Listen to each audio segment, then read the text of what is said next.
Alright, I'm back. Yo, yo, yo, it's your boy Tommy-boi signing back in. And as always, you rock. Yeah, you watching this video, you rock. I had to get my charger, and I thought it was a good idea to end the other stream. But I'll be back. I need to get something from inside and get some food in my belly.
Gotta love people just talking to you randomly, and it has nothing to do with you.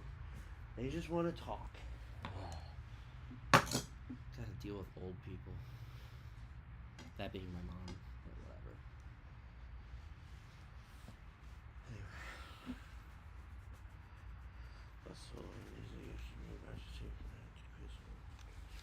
Anyway. Amen.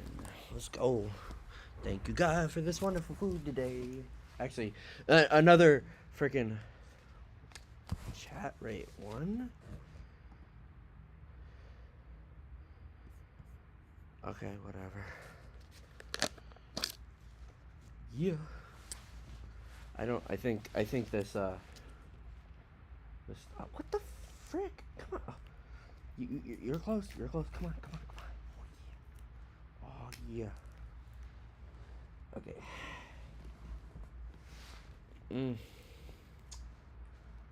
Alright. Yeah, just throw that on the ground. Lobster bisque. Bisky. Alright. Cut some steak. And spit out of my mouth. Spit some lobster spit. Oh, I don't have a... Ah! Fine. I'll just... I don't have a fork. I grabbed a spoon for the bisque, but not a fork. First world problems, I guess. Come on.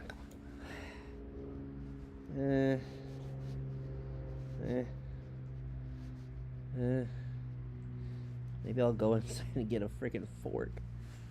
Yeah, I'm gonna do that. Stand by. Again. We'll get to the coding soon.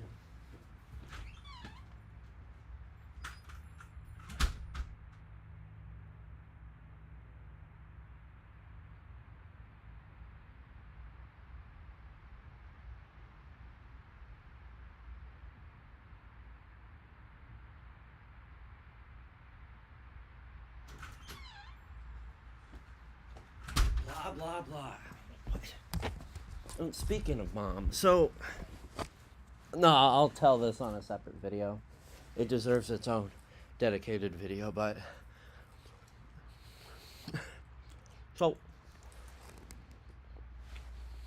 yesterday when some of our guests were leaving from our day late Christmas party,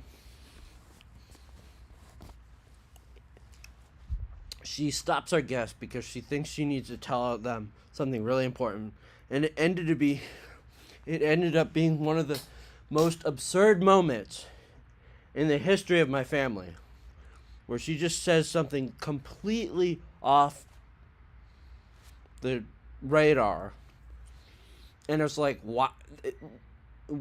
That was unnecessary to say. Why did you say it, you weirdo? Anyway. Yeah, so. Alright.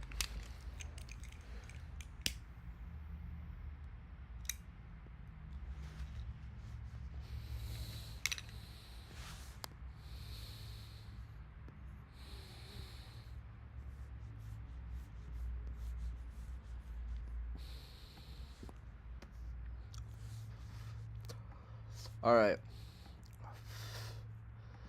Let's get back to where we were. We're talking about command line arguments, and so I would like to eventually get to the point where we actually do something. But first, I want to kind of talk about a baby step, right? The compiler's yelling at me, which, if you aren't familiar with C++, this is normal.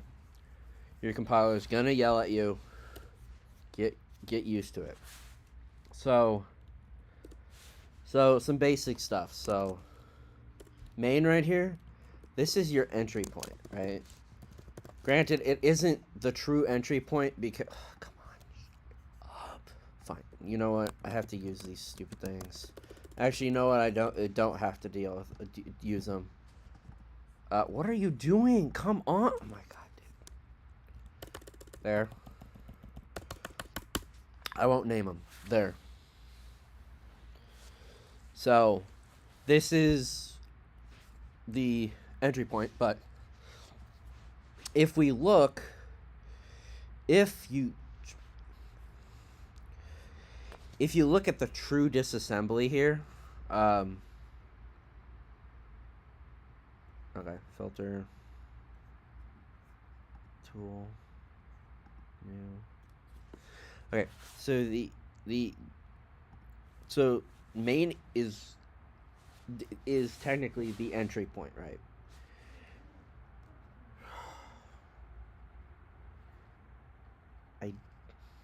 Apparently I need a peanut gallery. I can't.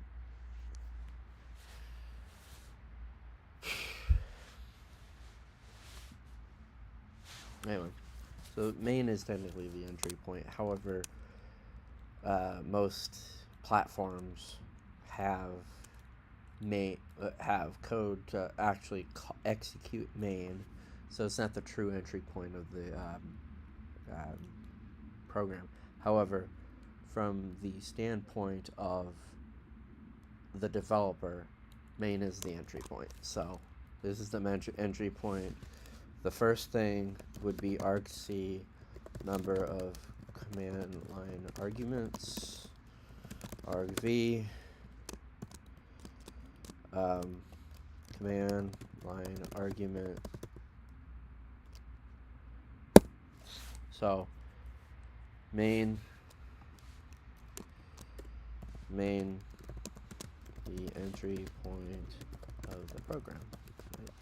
So what it technically does returns 0, meaning 0 usually means successful exit, right? If it returns anything else than 0, it usually means failure. So there are actually some macros, or not really macros, variables defined inside. Well, the reason why I omitted the return, because it's technically implied. Return 0 is technically implied for main, but you can write it, but I usually write it as this. I learned this from Jason Turner through in C++ Weekly. If I recall correctly, he had an episode on these variables. There's exit success and exit failure. Are you kidding me right now?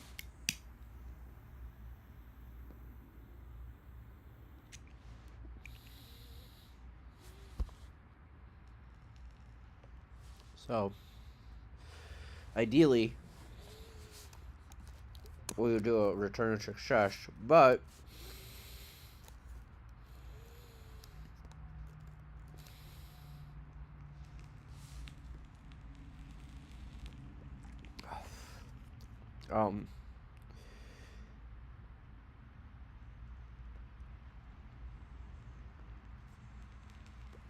we could return fail. And by default, see, it returns 0, right?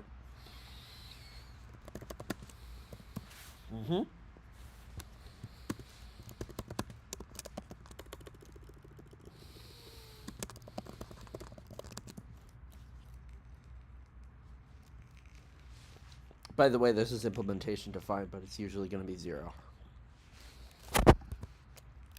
That's it.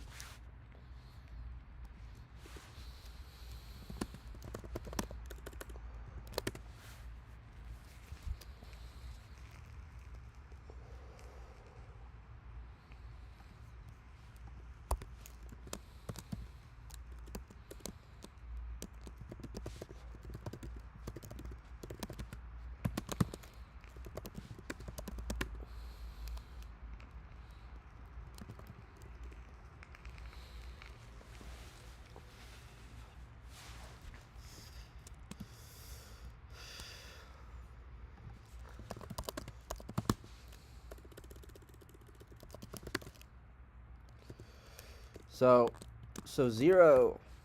So return 0 exit success, right? Success, right? That's why it's called exit success, or return non-zero, not equal to 0. Exit failure, right? So is exit. So the return value, let's see what I can do. Returns 0 on successful exit. Returns not 0 on failed exit, I guess. It's not okay, so it's not failing to exit per se. So if I call std exit, right, there's a std exit command. If I call that, it'll return 0.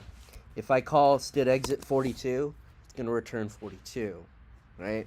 So std exit will bypass return, but that's not the point. The point is not 0 on failed exit, meaning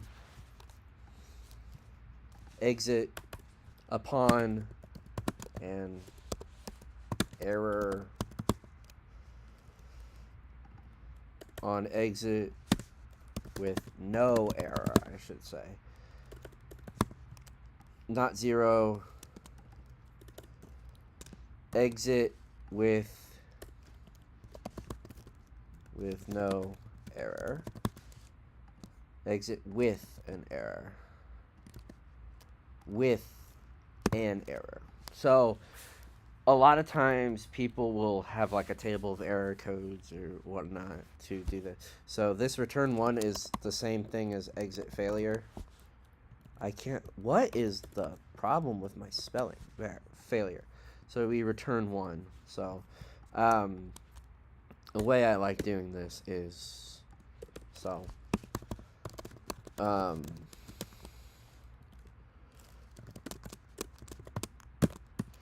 actually, so we can create a program p .run int exit code p.run switch exit code case exit success, case exit failure, print ln program exited with code exit failure, right? I can't do that code, so we're gonna include print. This is what I would do.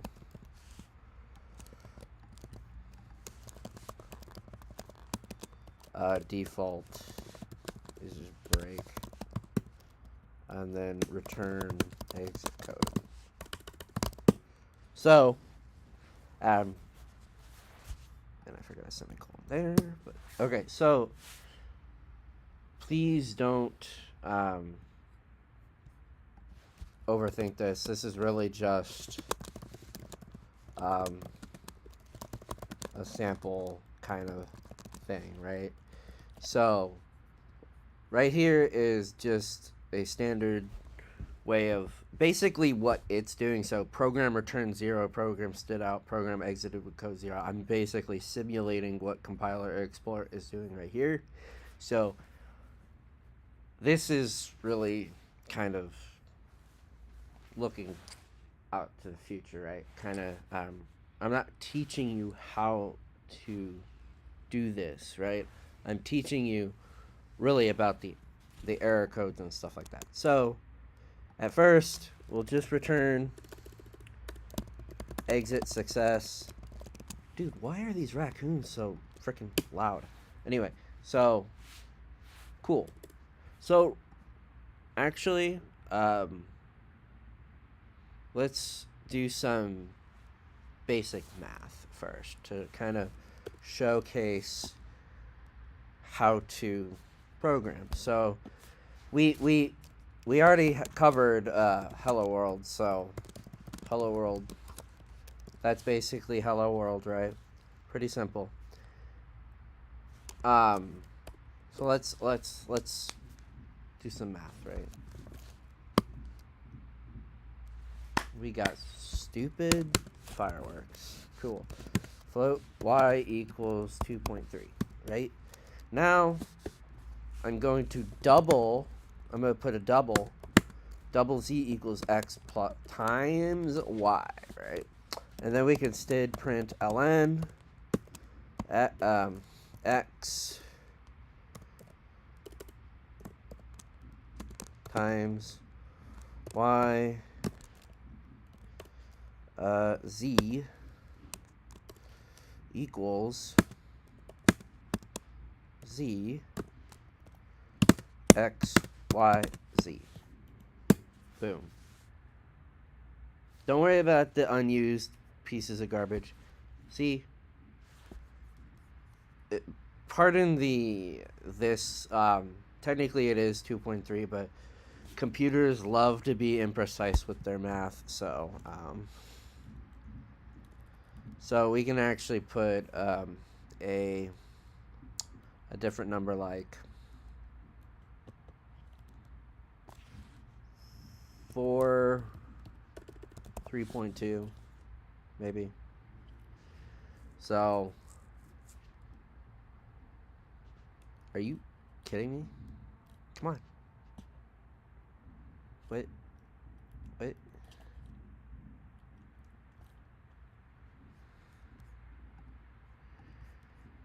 Okay, this compiler's smoking something. Dude, come on. Dude, what's taking you so long? Dude, just compile the dang code.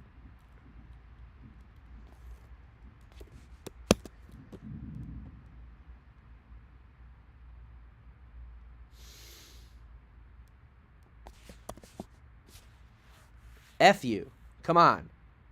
Thank you. 12.8 is the answer.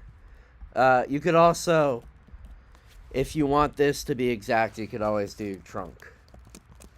This is just a function to truncate the output, right? It'll just truncate the output. Fine. Jeez. Okay, fine. There. Be happy. There. 12? I meant to, that gives you... Shoot. That does not give you the right answer. I mean, integer math, yeah, but... I don't also know these format strings very well, but fine. So that's how you can do basic math and stuff like that. You could also do some other fun stuff like, you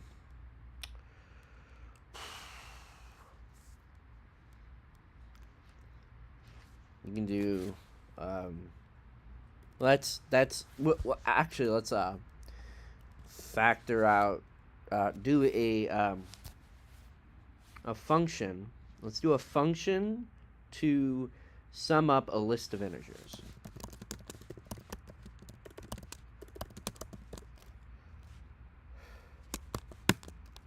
Or a list of numbers. All right.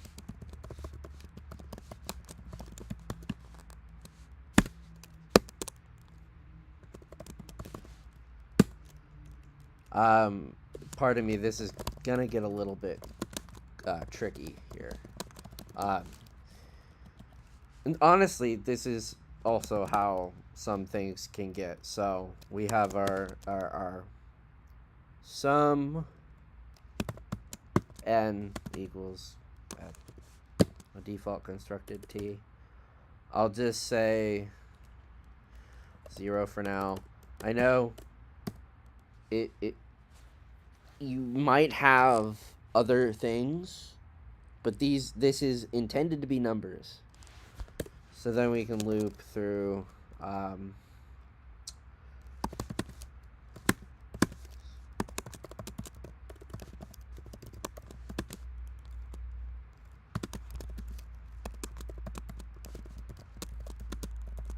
so sum n plus equals I, right? Return sum n.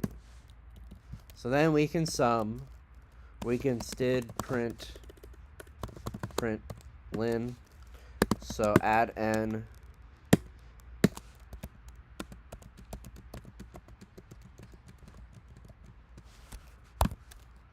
Let's just sum up the numbers from 1 to 9. And then we can do this. And then watch this. So, boom, boom, right? Boom.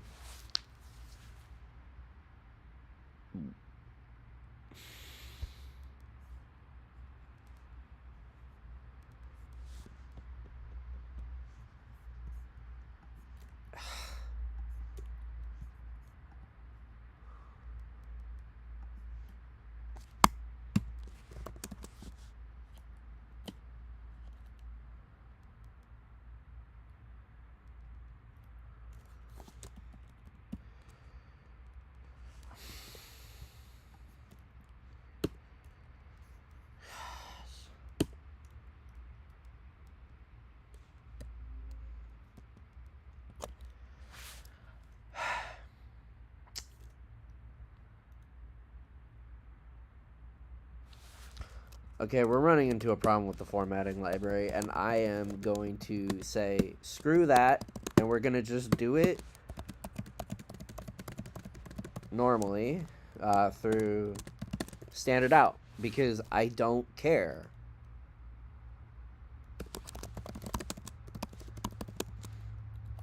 Print can still be in there, I really don't care, but the problem is being stupid, and I just need something to work right now. We have add n. We have a bit of numbers there. Should be 55. 45. My bad. 55 would be adding 10 as well. So there. So what did I do? So basically we did some math before, so we instantiated variables. So instantiated variables right there. And we did some basic math. We multiplied two numbers. So we multiplied an integer and a floating point number, and we stored it as a floating point number. Now, we used two different floating point types. There's float and double. Float is single precision floating point, and double is double precision floating point. Basically, float is I'm going to try to get this right, 32-bit number, and double is a 64-bit number. And we can see if I'm right. Types. So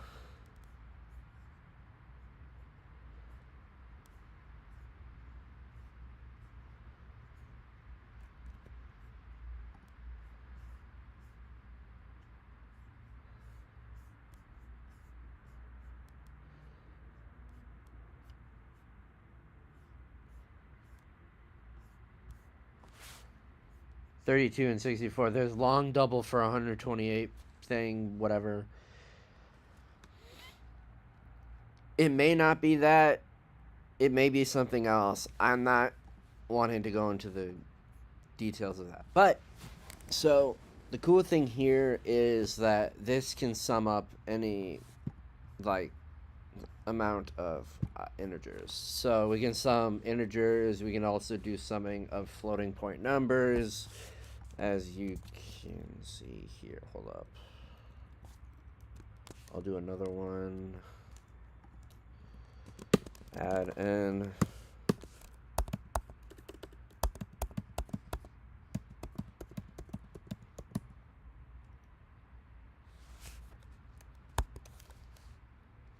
Why is it 9.1? Because it wraps around a 10. I guess we could do 9, 10.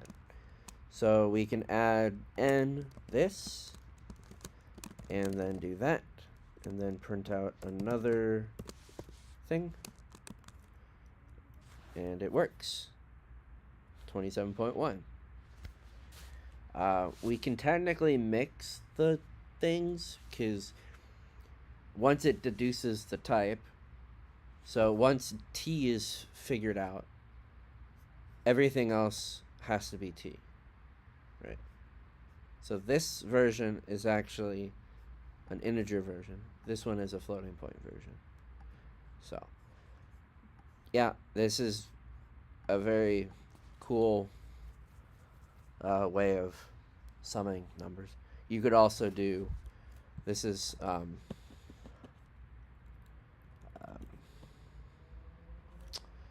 can also do a very similar one to multiply.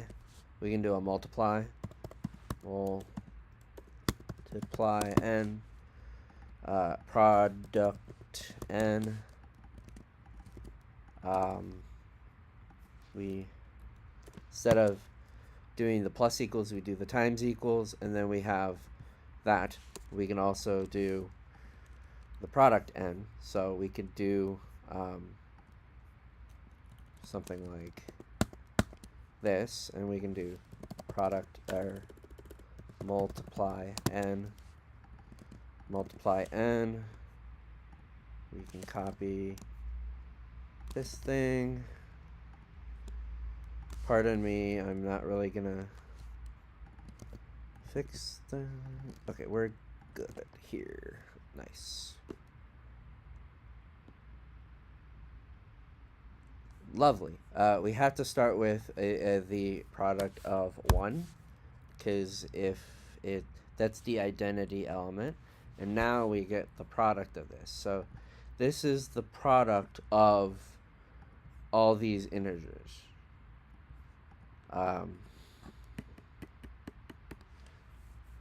And then this is the product of all the floating points. So as you can see, why isn't this colored? That's kind of strange, but not gonna question Compiler Explorer right now. So fun stuff. Look, I ate my food.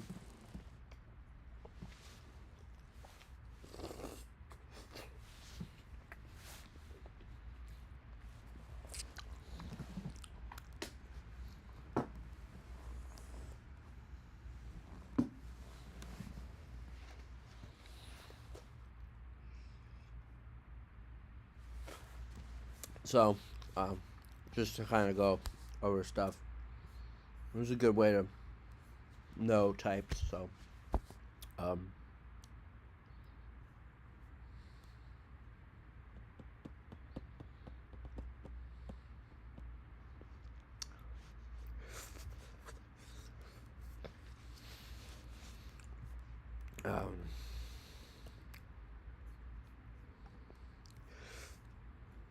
just want to show some basic stuff. This is really complicated stuff in the sense of what's really going on, right? So when you call this, when you pass in all these numbers, right, it's going through each entry in the list and accumulating those, whether it be by summation or product. Productation. Whether it is multiplying it or adding it or deering it, because there's a deer out there. Yo, yo, yo. Hey. Whatever. So,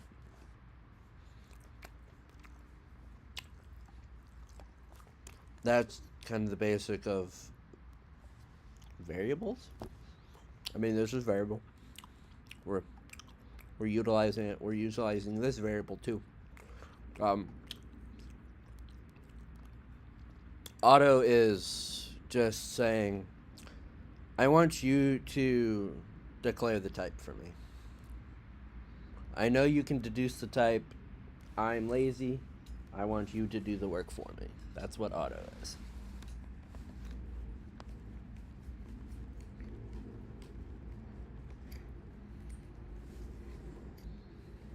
So, auto is a good friend. It is a friend. A friendly keyword. It is helpful.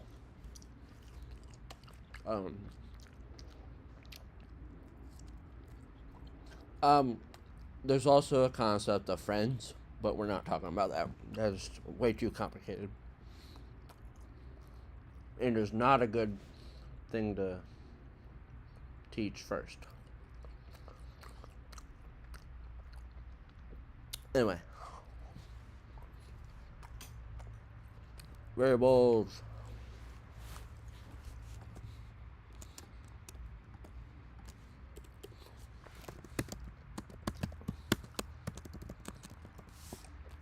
So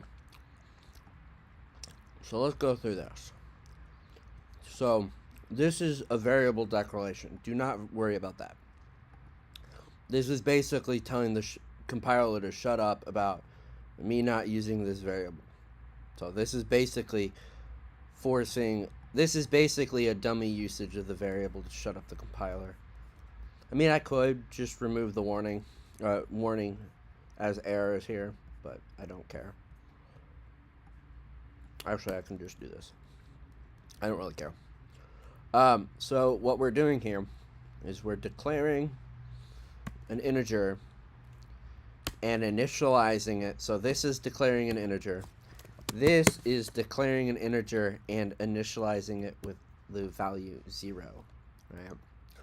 So this one contains garbage. You don't know what it contains.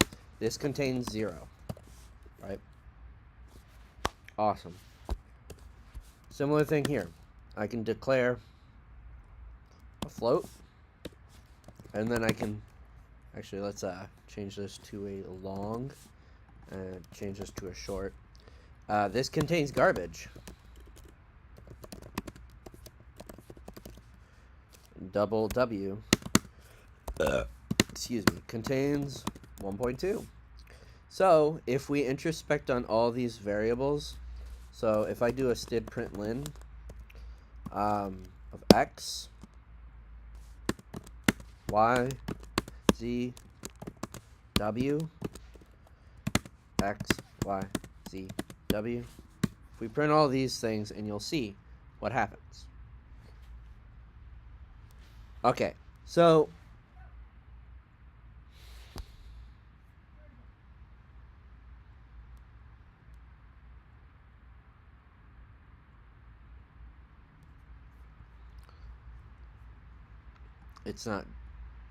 it need not be 0.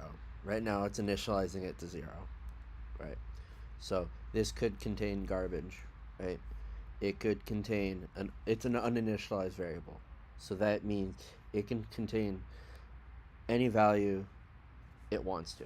It's basically, it's all depending on what the compiler wants. So here,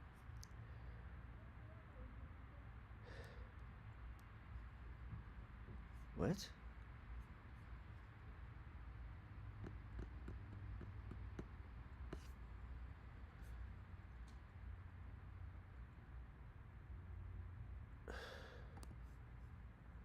Short x, short, these are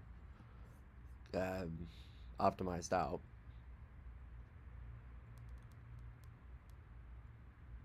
I guess. And then technically this contains garbage. It need not contain 0.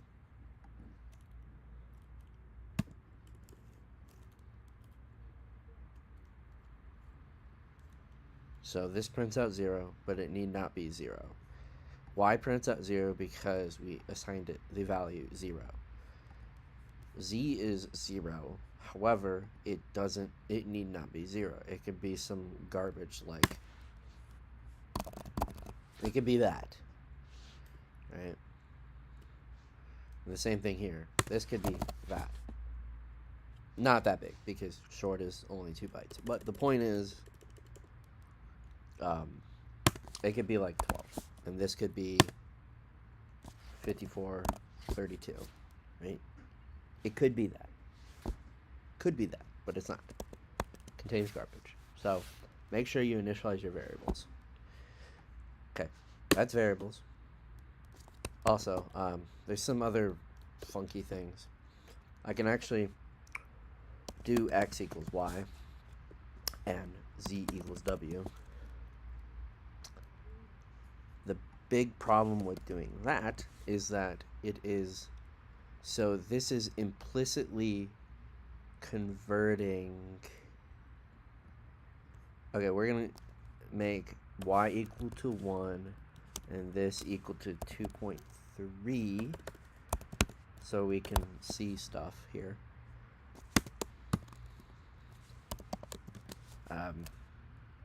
42. Example. 742. Or, yeah, sure. So, now this contains 1.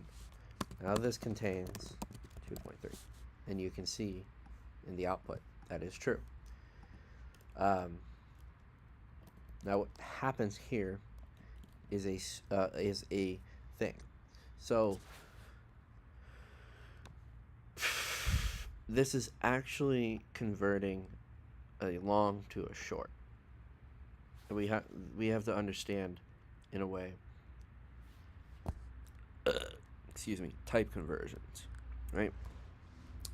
Not at this level really, but to understand exactly what's happening in this statement. It is assigning x the value of y, which is 1. However, before it can do that, it is actually doing, probably a proper way to do this, is to explicitly say that I am casting this to a short and then assigning it to x. The same thing here. Static cast float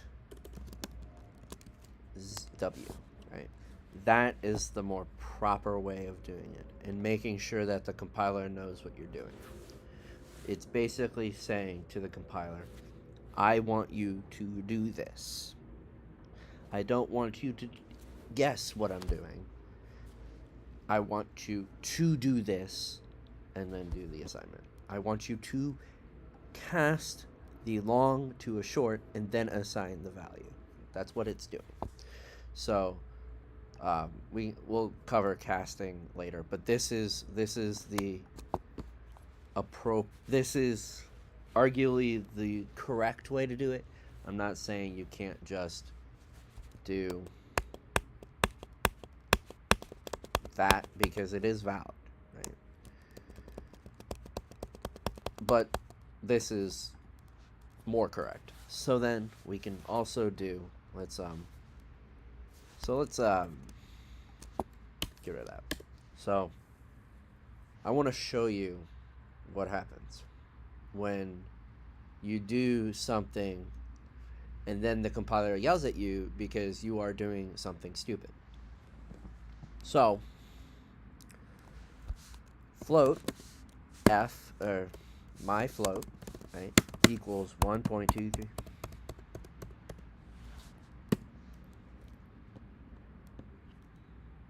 There. Oh, it's yelling at me because of that. 1, 2, 3, 4, 5.5, 4, 3, 2, 1. I was trying to. Okay, so float my.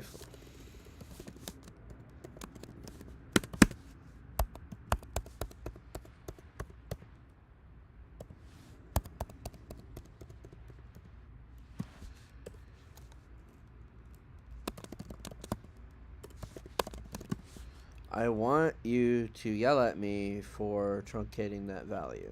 No? Okay, fine. Double my double. It'll be that. And then I do float my float equals my double. And then we did print line my double, my float. I want it to yell at me for truncation.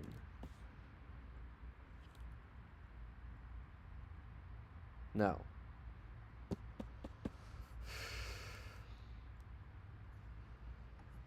Hello.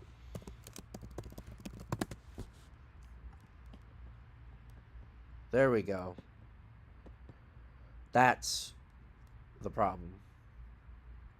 Implicit float conversion. So that's one thing. There's also another one. So we can do a long my long equals. Oh, apparently that's a phone number. Short my short equals my long. This will do the same problem.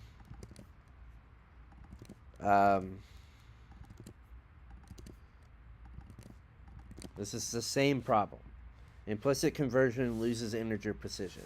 So to force the compiler to say to do this, right, we want to do a static cast to short my long.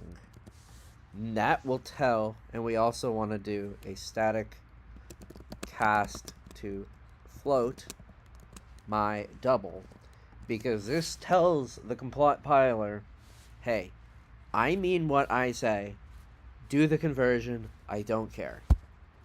That's why implicit conversions can get really bad. So it loses precision. This is a loss of precision. And what's also called a narrowing conversion. You are narrowing the bit width that you are using, right? So long is 4 bytes, short is 2 bytes, right?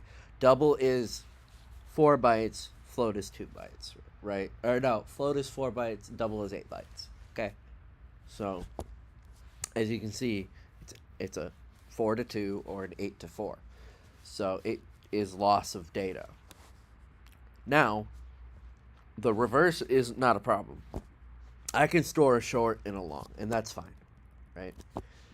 That's fine. So I just want to talk about conversion real quick. So when you're defining your own types or whatnot, this is kind of, again, reaching out there, kind of like those other functions we wrote. Reaching out there when you're defining your own types, explicit conversion is better than implicit conversion, just in general. So please don't rely on implicit conversions ever. And I mean ever. Don't do it. It's bad. It's a bad practice. And can lead to some nasty bugs.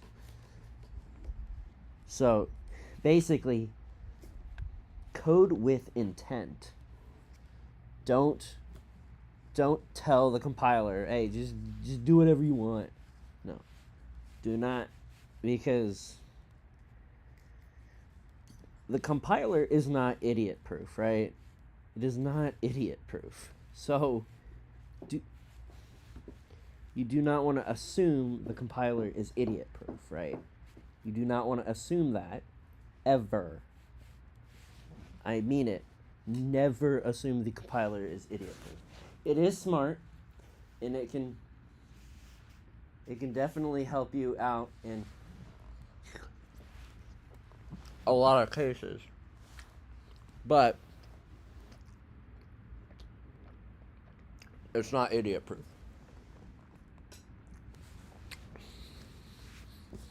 Now, I think we talked enough about types and variables. Let's move on to something called a pointer. Now, we're going to go back to variables, but this time we're going to extend the concept a little bit. We're going to go past variables. And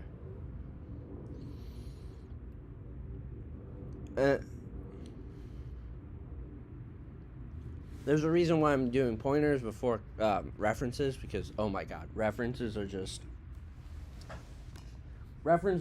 syntactic sugar for pointers. So, really,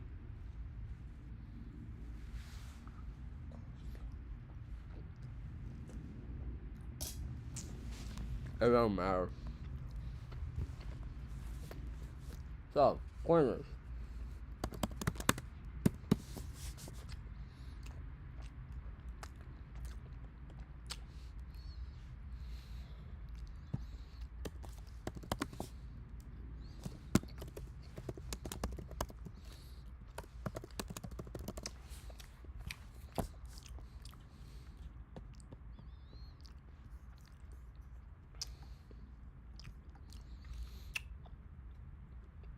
You might be like, what the hell?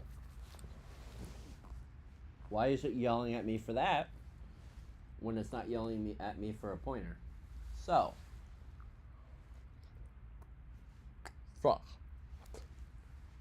Pardon my language. I made a mess on myself. Anyway.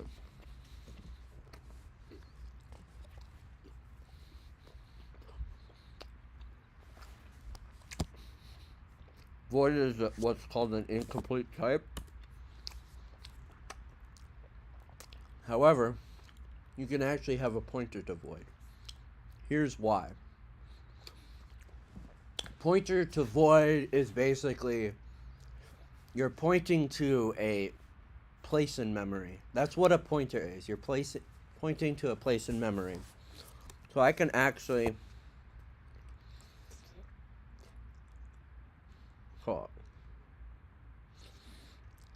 I'm going to use a built-in type called input_t.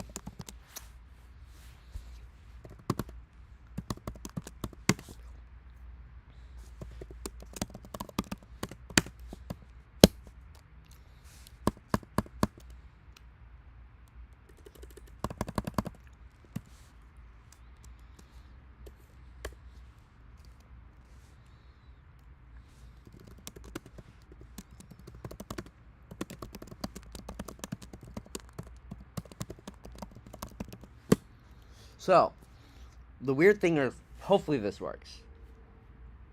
What do you mean you can't?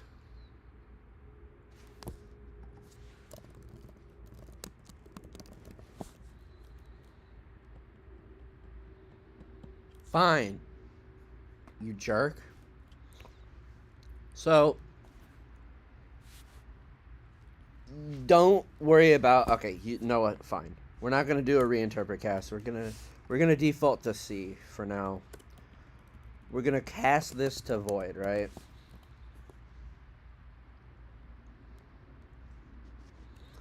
So, right now this pointer has the address here of that. So if I do, this is dangerous, but my pointer, we can cast it to uint pitter t, my pointer, and we can see the value of my pointer is my address, right? So here. Okay, so how do you do, screw this. We're doing printf.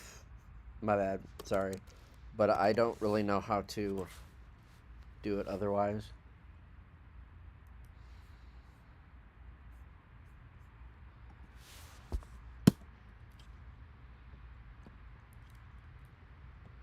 There. See? My pointer has the value of that. Right? It's obvious because it says. So, however, so pointers point to memory addresses. Variables. So uint pitter t, my address, is actually a variable with the value of f0, f0, f0, f0, right? Now, I can cast this to void because uint pitter t is the same size as void pointer. We can actually assert this, excuse me, by using this thing.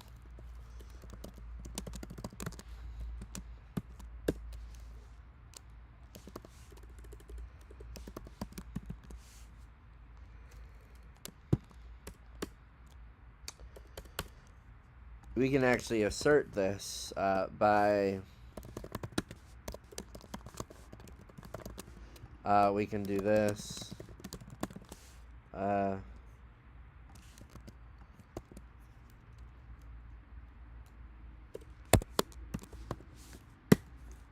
So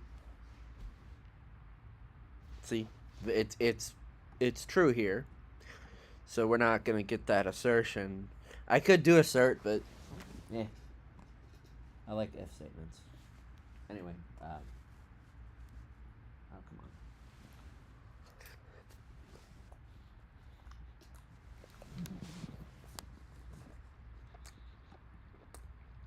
A pointer contains a memory address. So that memory address is that. I wonder. It's probably not going to do anything different. It's going to do something different here. So this is the address of my address, right? This is an address I came up with. Okay, so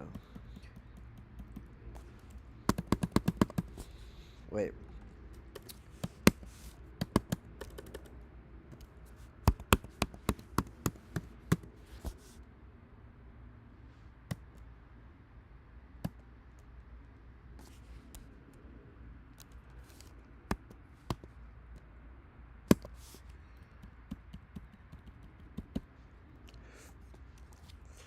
Seven, 8.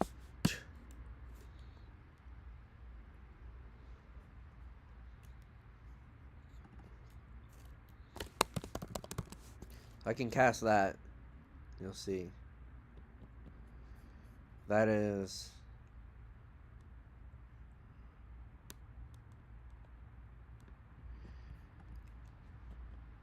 right.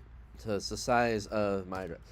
But so if So that's kind of how memory addresses work. So I'm pointing to a random place in memory, and then I'm storing this number. This is an address, right? I'm storing that as a void pointer. So this pointer actually equals this, right? As we see right here, we're actually casting this to a number so we can introspect the variable, right? So, all right, enough of that. So let's move away from void pointer.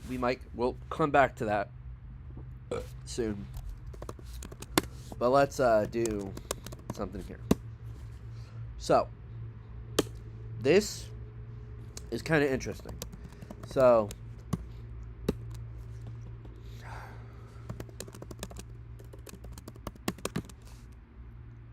I might not be able to do that. So, actually, I will be able to. My int header, right? So here we go. We can see, yeah. So we can't use an uninitialized pointer here. So it's gonna yell at you. Uninitialized. I'm gonna take this out for now to get past that. Okay. So this is another case that this contains garbage, but it's also called a dangling pointer because it's pointing to somewhere random in memory, right?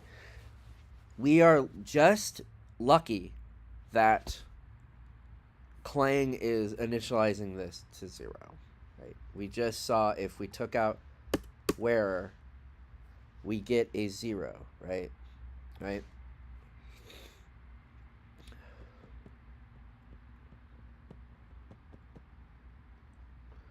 So with that said, we get a 0. Nice, but again, we do have a dangling pointer here. So we can't technically use it, as you can see the compiler is yelling at me for doing that. This is dangerous. We don't use dangling pointers, okay? Okay, so we don't do that. So we can do... Okay, here's I'm going to do my null int null pitter. So null pitter is a keyword in C++ 11 that is basically the same thing as doing this. Or pre-C++ 11, you do that. So let's just use null pitter, and then we can actually print this out, right?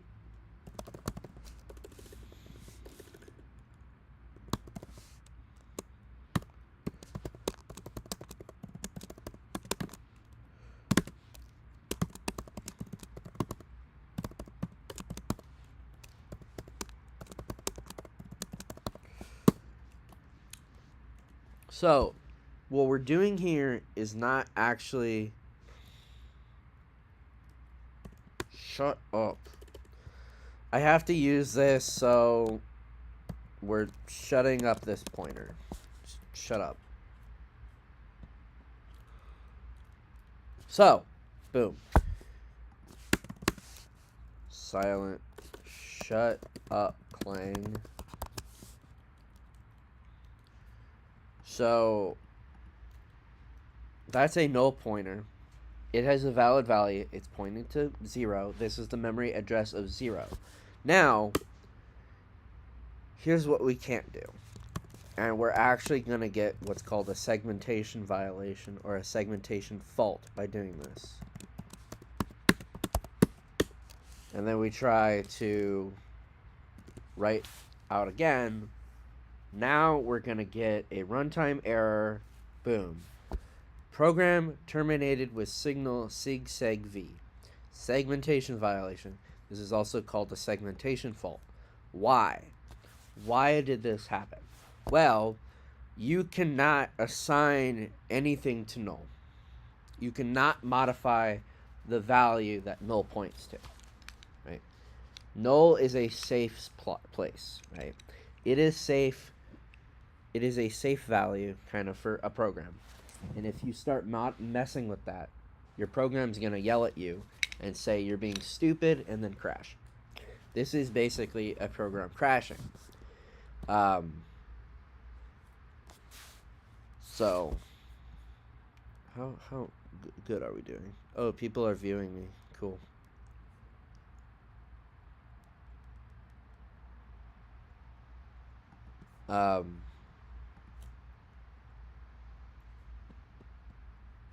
So to avoid doing this, we have to point somewhere that is a valid place to point and to modify. So let's do that right now. So we have my int pointer up there. So let's define my int. All right. And then we do my int pointer equals the address. This is the address of operator my int. Now, if we look at my int pointer, it's going to actually have an address now that is not 0. Right? It's actually initialized. And the thing is, it's actually the address of my int. So if I do address of my int, we do that.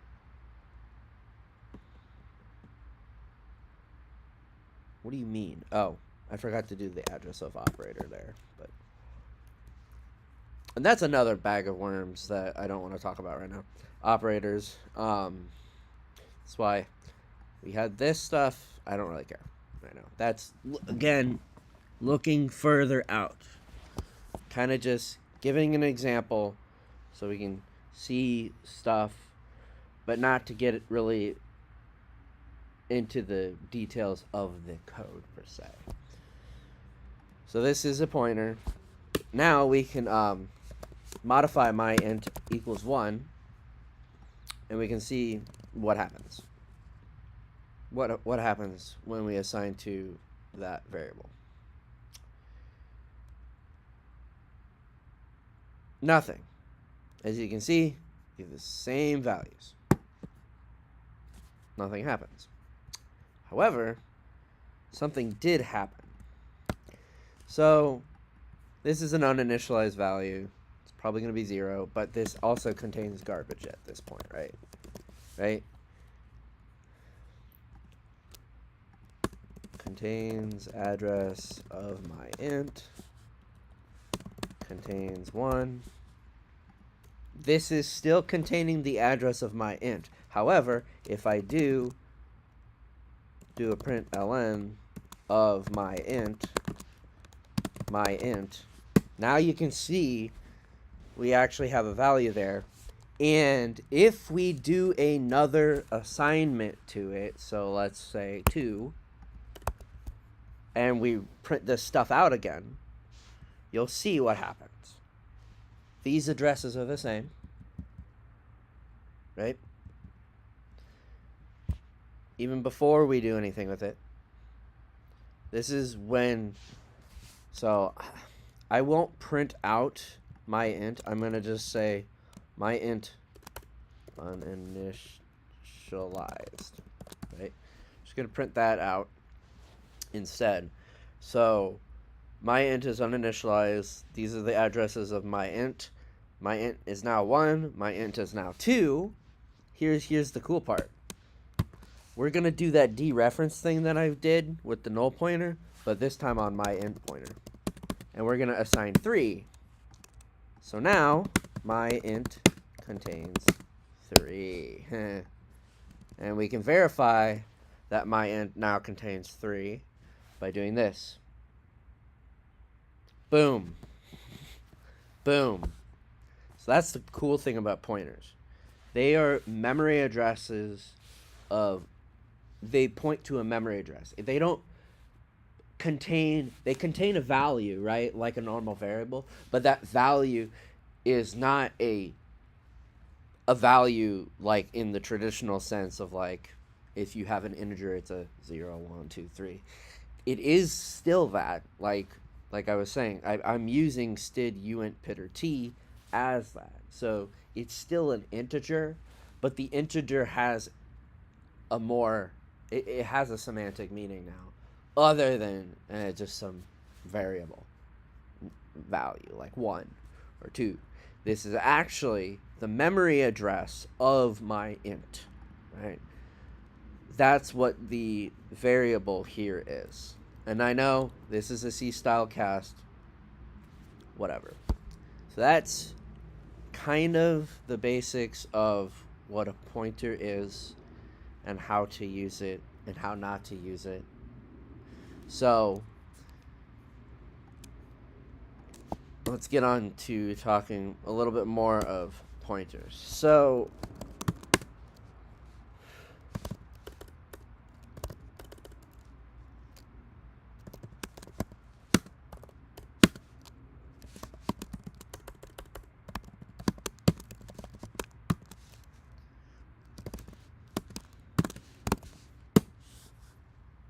all right. So we're going to talk about this. We're going to talk about memory allocations and deallocations. So this is a void pointer. We're back to void pointer again, right? We are telling this function is saying malloc, memory alloc, size of char, which is size of the character type, times 32. So we're allocating 32 times the size of char, which is 1. So we're allocating 32 characters, or 32 bytes. The size of char is 1, that means 1 byte. So if we did size of short, it would be 2 bytes. Size of long, 4 bytes. And the list goes on. And we're storing it in a void pointer called membuff. Membuff doesn't need not have a type, as malloc returns a void pointer. Just returns a chunk of memory, and then we're giving it that chunk of memory a name called membuff. Now we can do memset membuff 0 size of char times 32. Right. Now we're initializing the memory, right, to 0. What? It's yelling at me because I don't have the proper things included. Fine, be that way. I think I need to include this. Yeah. So, is std malloc a thing? That's the problem. I didn't do that because I wasn't sure. Okay, fine. We're gonna just prefix it with std. So we set the memory, right? Now if we iterate over that memory, we'll have just 32 zeros, right? We can actually do another, we can do a std mem copy, mem buff, we'll copy hello world into it. We're going to do size of hello world. This is just 32 zeros. That's just 32 zeros. This, now if we did a std println, membuff. Okay, raccoons. Sheesh, raccoons are... Well, the problem is now I don't know if I can do this. Yeah, it's just going to do that. So what I'm going to do is cast this to a character pointer to be able to actually write this string out. There, see, membuff contains hello world. What we saw before was the address of membuff, which was just, or the, actually it's, I think, the address. So if I do this, actually I'm going to do the whole std uint pitter t thing for membuff. That is the same thing as doing this. So this is a weird syntax. Okay, I can't do that. Fine. Fine.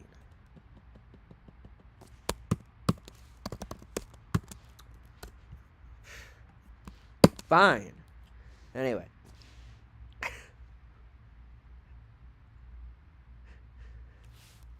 Oh, I can't do that. I gotta do that on the outside, like that.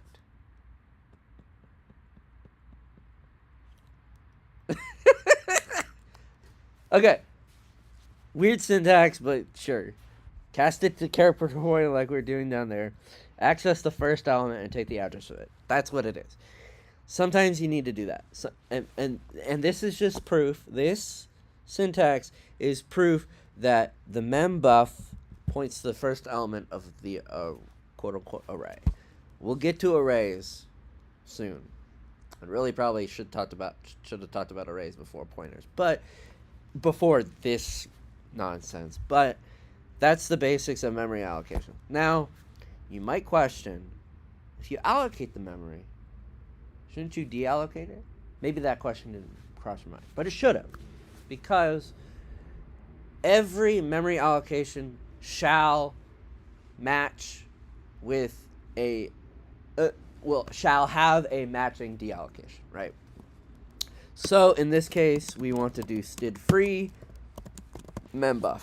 And the reason why we can do that is that we allocated the memory, and now we're freeing it, telling the operating system we're done with it. However, technically we still have a pointer. So what happens if I try to do this, all these things, afterwards? Let's see what happens. Look at that. Got a bunch of junk. Why? I don't know. But I will tell you this. The following code is undefined behavior. Don't do it. Oh, look at that. It's obvious it's undefined behavior. So I'm copying into membuff when it's freed, but the operating system's like, wait a minute. You're using this memory, and then, well, it's not really like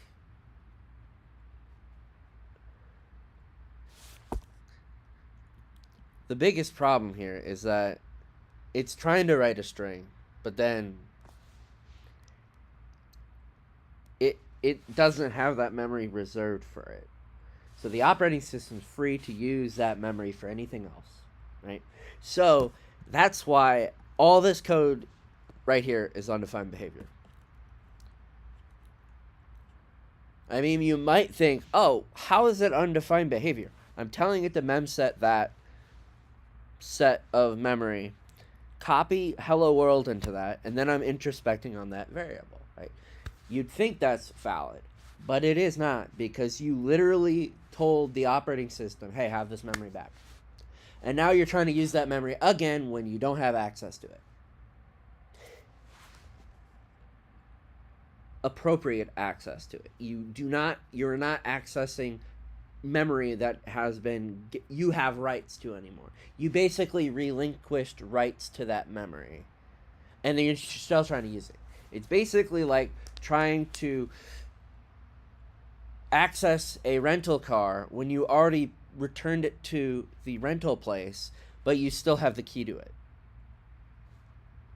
You aren't allowed to do that. That's illegal. This is also illegal. Anyway.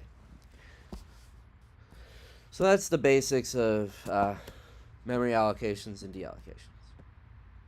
Let's talk about arrays. Finally, we're getting to the arrays.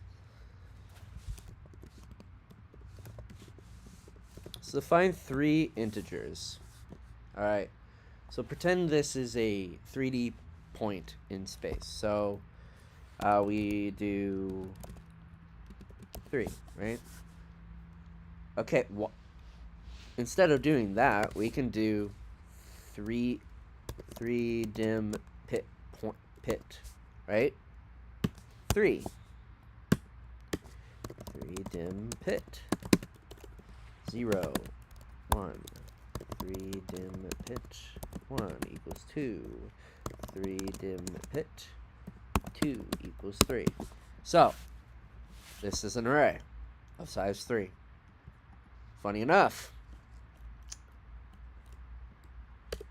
I can do this. Int pitter.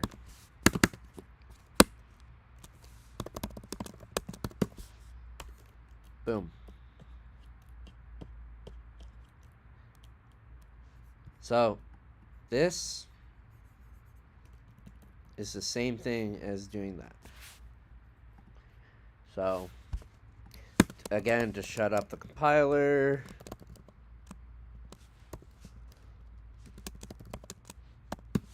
and then,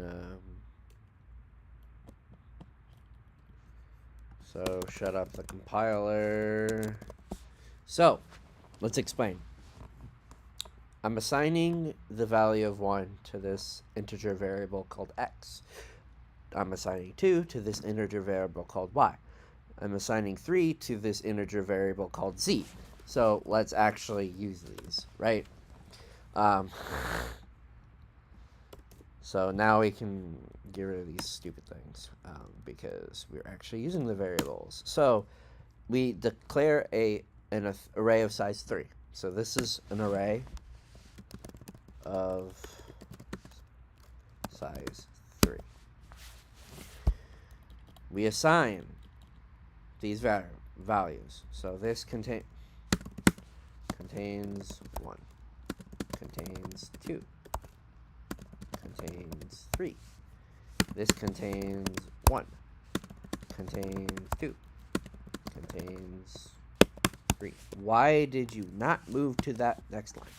So the cool thing here is I actually have a pointer to this array. Why can I assign a pointer? Why can I assign an array type to a pointer? Here's the trick. A pointer, an array goes through a process called decay. So an array decays into a pointer. For example, if I pass this array to a function, that array will decay into a pointer, and that pointer is pointing to the first element of the array. So technically, if we do another assertion here, we assert that int pitter is not equal to the address of 3dim pit 0.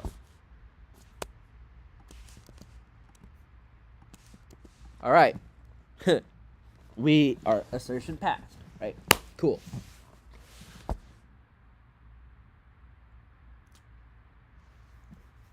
And remember that syntax I showed you before?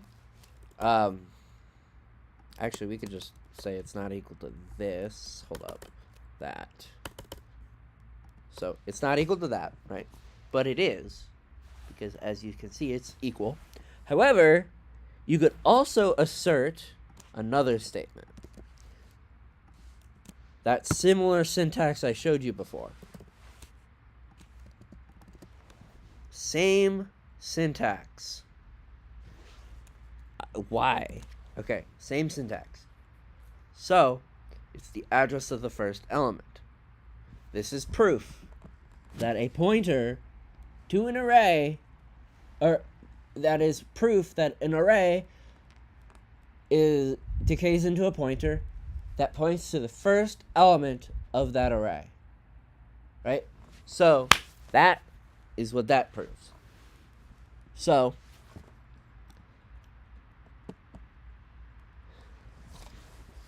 it's funny I'm calling these assertions. We'll get to if statements and conditionals later, but right now I'm kind of using this syntax as an assertion.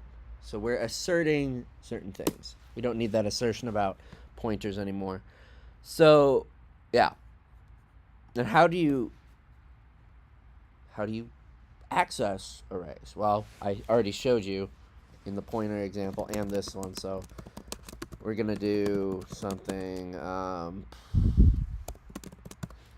like this. We're gonna then std println 3dim pit.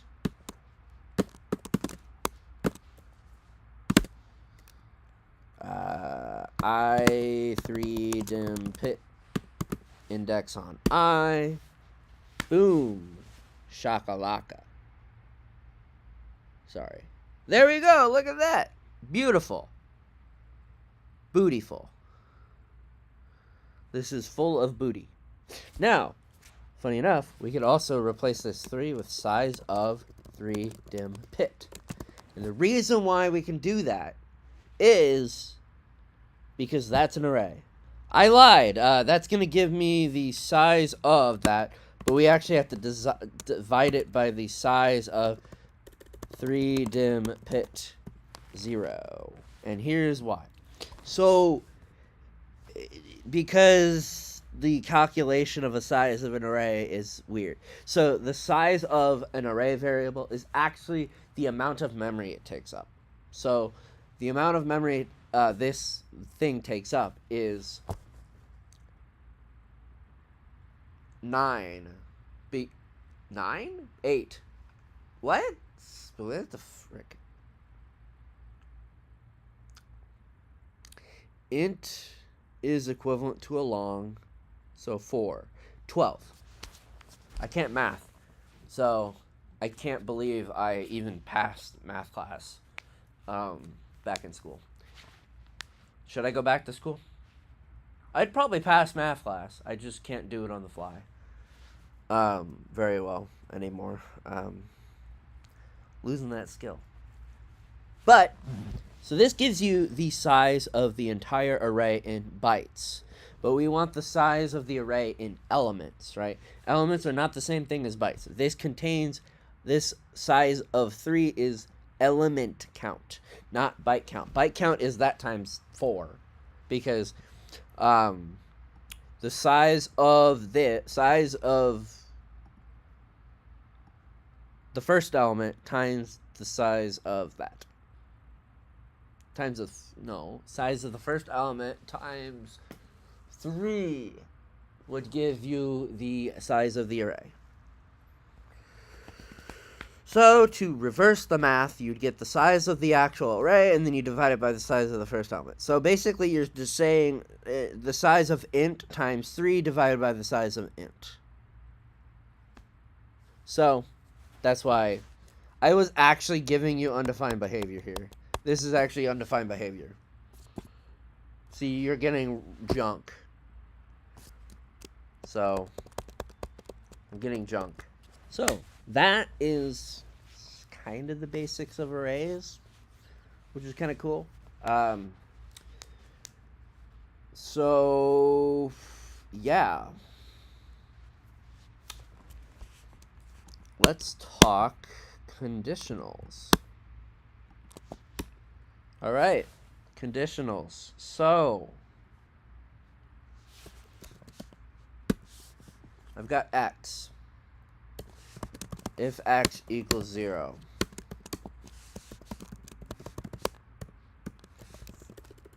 x equals 0,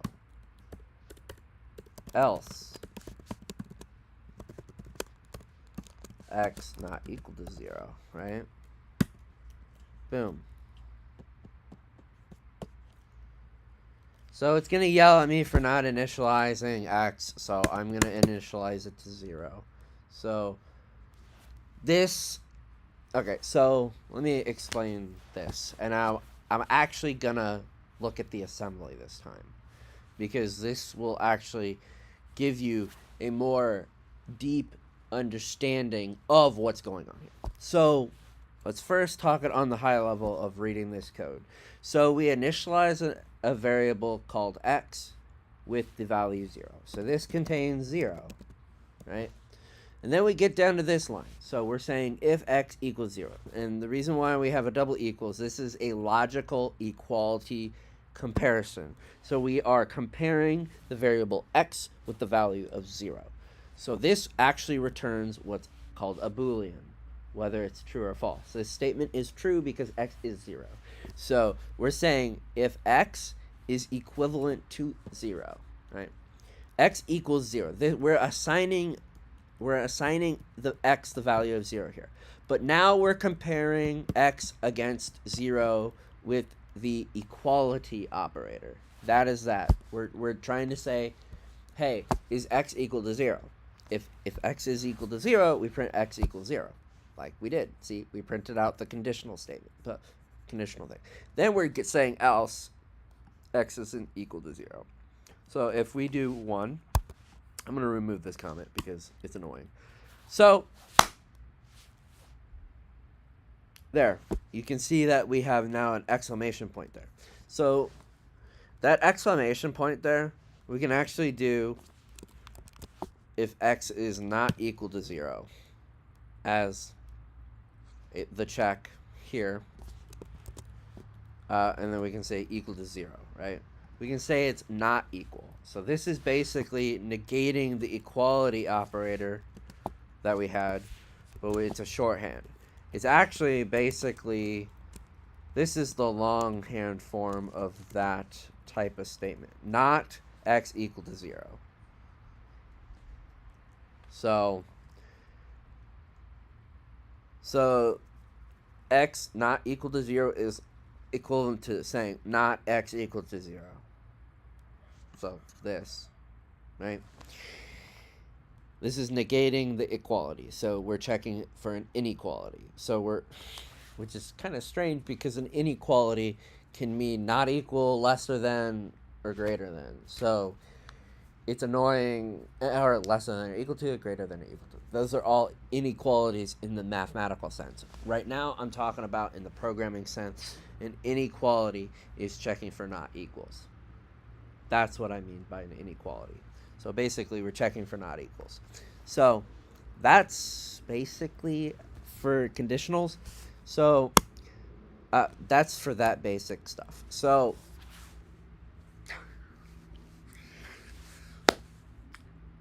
okay. C++20 brings in a three-way comparison. We're not going to talk about that right now. But we're going to implement a comparator function, or a comparator logic type thing. So we're going to have two values, right? We're going to check if x is less than y. And we're going to do int kimp equals negative 2. So yeah. So if x is less than y, kimp is equal to negative 1. Else if x is equal to y, we're going to say it's kimp equals to 0. Else we're going to say it's equal to 1. So the reason why I'm initializing it to 2 is to deconflict with any of these other things. And then we can do std print line x, y, kimp, x, y, kimp, CMP. Compare, short for compare. So, boom. X is 1, y is 2, kimp is negative 1. So it hit this. This is lesser than. If I change x to 2, kimp is now going to be 0. If I change x to 3, kimp is going to be 1. Alright, that's a comparator. Simple comparator. Simple logical comparator, right? It's math, right? You compare two integers. If one is less than the other, you do something. If it's equal to that, you do something else. If it's neither of those, you do something else. So this is very simple, like conditional stuff, and these conditionals can get a lot more complicated, which you might see in a future video of mine, but we're already getting pretty long in this tutorial and it's kind of been all over the place. Maybe maybe later I can actually make some solid videos on programming. Not solid principles, don't get me wrong. Those are fun too, but we're not talking about that right. So those are conditionals. And so I'm probably going to get chastised by people for teaching about this, but I think it's possibly it's a good way to learn about what's called a loop, right? Loops are a way to do something repeatedly, right? And we have two types of loops. So we have a while loop and a for loop. We'll get to that. But first, I want to show what a loop is. So we're going to do something here. Loop start.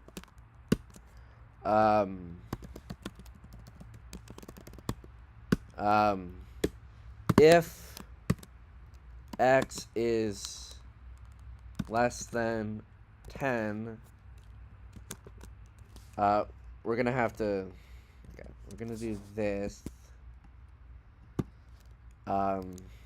Actually, we're gonna do this. Go to loop end. Go to loop start plus x. Std print ln x. Okay. Go to label. I know people are gonna chastise me to the great beyond for this. And I do not have a semicolon there, and I do not have a loop end, like I said. So I'm gonna get chastised to the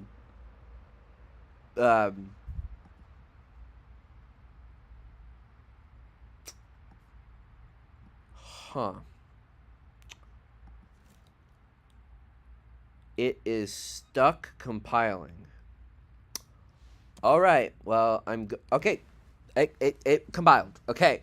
So I'm gonna get chastised to the moon and beyond for this.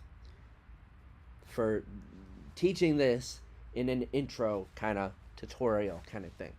But in my opinion, learning about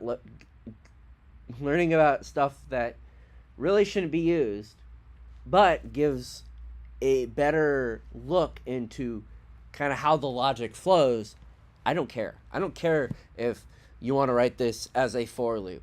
I don't care. Or a while loop. I don't care. Those are both valid. However, I want to show the go-to label. Okay. So, what's going on here? Let's talk. We initialize x to 0, right? Then we have this weird syntax with like an identifier and a colon, right? Oh, by the way, I forgot to show this assembly. I was going to show the assembly after that. But we can show the assembly of this. So, because it's going to be very similar. And I'm probably going to forget about that and then just go jump to loops. But, yeah, fuck. Whatever. Anyway, so, loop start. That is a label. This is a label. This is called a label, and this is called a label. So we're labeling stuff. And actually, if you go into the assembly, you can see label. Oh, come on. You piece of crap. This is a bunch of crap. Okay. So, reveal linked code. LBB3, LBB3, std print, LBB4, jump to LBB1. So these, apparently it's not taking my identifiers, whatever, I don't care. So, this is how it's going. So we're comparing, then we're going to jump if less than, so jump here. If that jump fails, we just jump to 5. And exit. That's what this is exiting. Not sure why it's calling Clang terminate, but who cares? So we're just looping. So we compare, jump if less than, then we check, do some stuff, we move, and then some stuff, and then we call print, and then we jump back to 4, we increment, and then we jump back to 1. I don't know why we have like 3 labels when I just defined 2, but I guess this is how the assembler / disassembler wanted to do things, and it's beyond my pay grade to really understand that.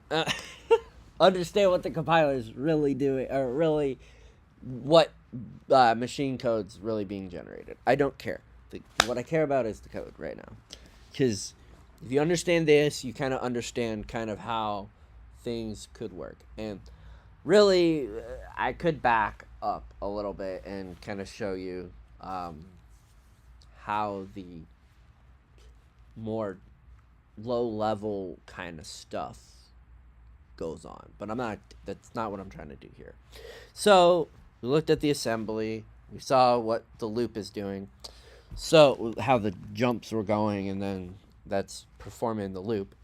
So here we go to start to loop. We start the loop. If loop is greater, if x is greater than or equal to 10, we go to here, right? Otherwise, and I don't have an else because you don't need that. I mean, technically, adding an else here does nothing. So we print the current value of x. We increment. This is what increment it means. This is equal to this. Also is equivalent to this. Also, in this context, it's equal to that. So this guy is post increment. This guy is a combo add and assign operator, and this is basically assigning x the current value of x plus 1. So this is called prefixed increment. This is postfix increment. There is a difference. I don't care about the difference right now. That comes when we really talk about operators. And I'm probably not going to, I could demonstrate it, but read up on it, whatever. So, increment. Then we go to start. And this process goes for 10 times. So, really, this is else if x is less than 10, right? And we're doing all this code, right? That's what's kind of happening. But the only real check is this, right? So, like I said, don't do this. It's not gonna slide in a lot of places. This is what's called unstructured programming. A very common example I use when this kind of gets unwieldy is this. We're going to go to my example. I know, actually, I'm going to just factor it out to a function. This is going to be called void query cat dog thing, right? So, don't worry about what it's called. It's just whatever.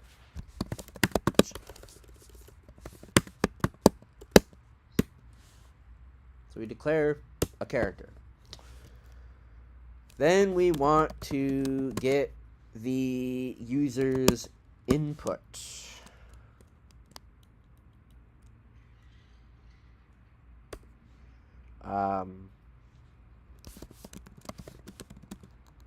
Are you a cat?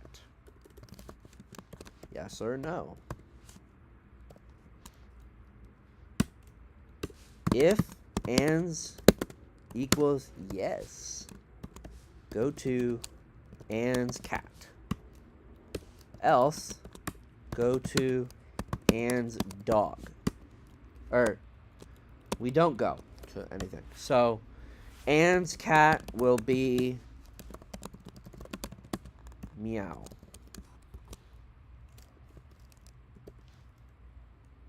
Return. No, we're not going to just do it. Okay. Yeah, we're going to do a return. Okay. So, if it's not, else if ands equals no, we're going to go to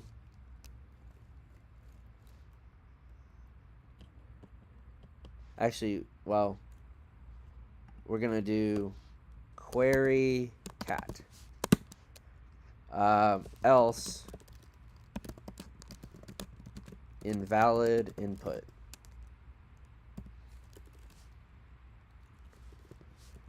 Go to query cat, right? Go to query dog. All right. Query dog.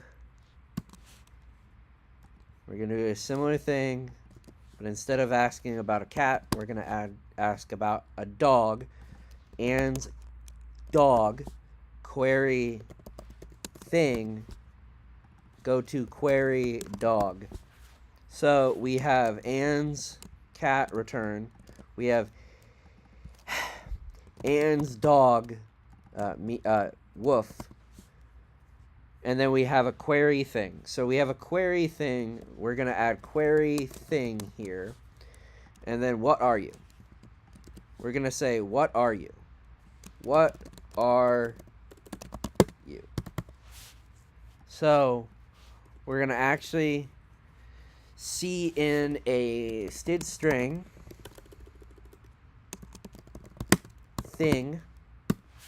And we're going to std cin thing. And then we're going to do go to ands thing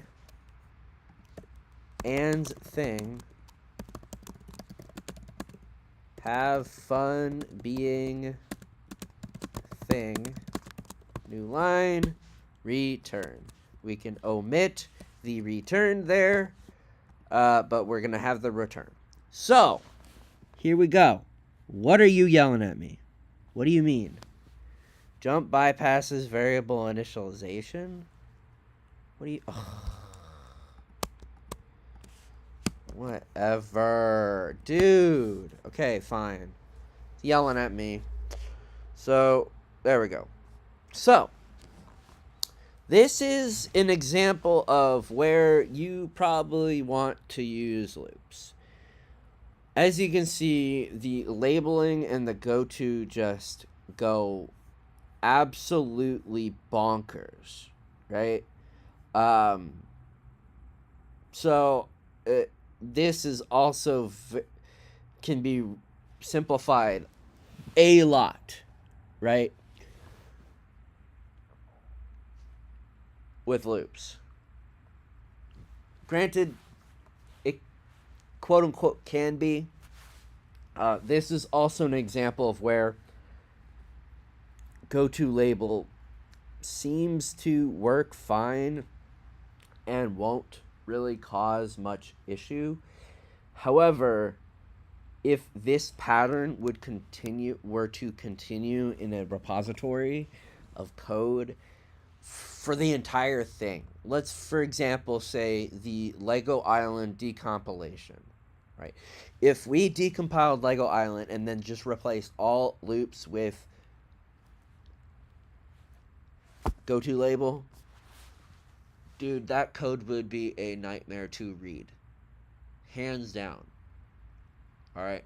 This is a very simple example, but it's also an example of where you can see, as we developed it, the labels and the go-tos just kind of multiplied. And also, doing more querying would just multiply the labels by like I don't know, add like 6 more labels, or it's really 3, 2, 3, but 3 labels each time, 3 go-tos each time, and yes, it's pretty organized per se, as you can see when we kind of organize it by that. You can see it's honestly pretty organized, right? However, that's not the case with go-to label a lot. So it is strongly advised not to use it unless if it's absolutely necessary. So here's a good thing. I can show you. What the fuck? I broke my thingy. I broke it. How did that break? I don't know. Anyway, so I'm going to duplicate this tab, and I will show speed is in the mind of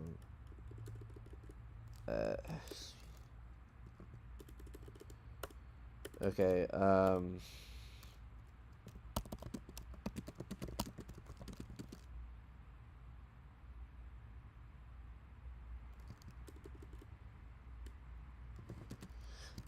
I forget what it is. There. Okay. Alright. We're going to watch this really quick, because I want to show you an example of what happens. So this is where it happens. To be the left kid. And then I move on. I register this particular. I move from this A of junior to current, and then I compare and break early. And I do my operations to update parent and write kid, and I have a go-to. What? Bring it. Yes, thank you. So I have a go. I'm not ashamed. It saves me one test. If you can replace this with a structured loop, I'll eat it. Thank you, Bjarne, for leaving go-to in the language in spite of pressure. This go-to is the most honorable thing I've done in my life, okay? So I stand by it. So then I have the push heap. Okay, so that was a guy named Andrei Alexandrescu. He is a prolific figure in the C++ realm. He's also one of the designers of the state expected thing that got into C++ 23, whatnot. He's also one of the co-creators of the D language. So that video was really just him talking about. Basically, that video was him trying to improve standard sort, heap sort, really. So that was actually in like an inner loop, right? And that inner loop is getting called many times, right? And the issue is he needs to break out really quick, and it saves him one test. In a hot path, in a critical hot path, whatever you want to call it, of an algorithm, you will need performance is at the utmost importance. And that is proof where go-to will save your ass when you are writing code and you need it to be as performant as possible. If you removed that with a structured loop, and you removed that go-to, right? It would slow it down, thus making it less performant than if you had the go-to in there. So that, as you can see with my comment, that go-to comment is one of the funniest things I have ever seen in programming, and I commented 44240 as where it kind of ends, but whatever. it is actually really funny that he wrote that. The "so sue me" part, he was just basically saying, you know what? I'm proud of this go-to. I don't care what you say. Go F yourself. I don't care. Saves me one test. Boom. So, anyway, that is not the case of this go-to. These go-tos are garbage. These are hot effing garbage. So, yeah, we're going to just ignore what those go-tos are. So, let's go back to the loops. So, we have loop start, loop end. So, we're going to comment this out, right? So, we're going to use what's called a while loop. While x is less than 0. Do std println. So I'm going to do something problematic here. You're such a jerk. Okay. What are you doing? Come on, print. Why are you not printing? No, it's not printing. Oh. Less than 10. My bad. So, I also kind of did this with the go-to when I was writing it, but this is also this is an instance where I have what's called an infinite loop. I never update this variable to be greater than 10. So it's going to continue to run all the time. It's basically like doing while true or while 1 equals 1. Yeah, whatever. But it's the same thing. So what we want to do instead is increment it. Right? That'll truncate the loop to what it was before. And I use that postfix operator, see?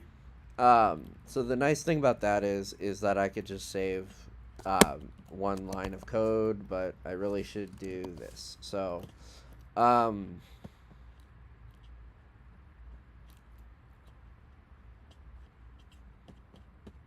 don't really like compound statements that much, so that's why I did this. Another way of doing it is for the for loop thing.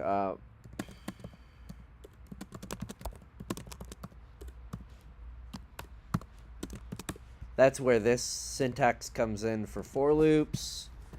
And then basically, if we do that, we have... Oh. Okay, fine. I'll reset x. Grr. Okay. Boom.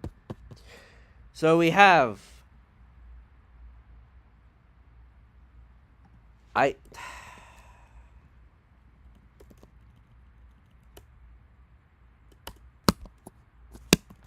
There. Fine.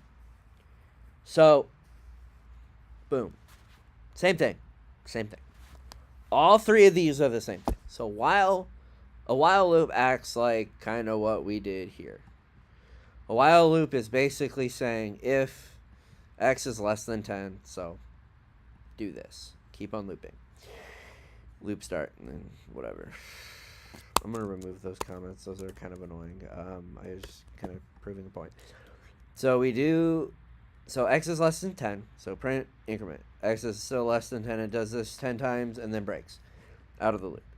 Here, it's a very similar thing, but so the difference here with for loops and while loops is that for loops have these extra sections within the parentheses. So this is what's called the initialization section. So we're actually initializing x, we're actually assigning x 0 again, but if we were actually declaring the variable x again, so that would be something. And actually, I did that before, and it just printed out a bunch of 10s because I was using x instead of I. So we assign x there. Then we check, and if this is true, we run the body of the loop, and then we come up here, we increment. And then we check again, doop, doop, doop, doop, doop, doop, doop. So it's very similar to this while loop, but there's two extra things. These 5 lines are equivalent to these 3 lines. Okay, it's equivalent. So that's loops in a nutshell. Also, there's this other syntax for loops. So let's you can define a very quick string, and then we do char lm in hello world. So this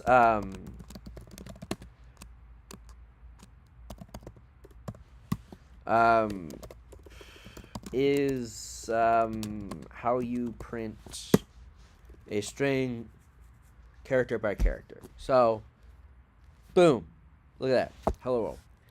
So, this is called the range-based for loop, and this has an equivalent syntax, kind of. So we have these things called iterators.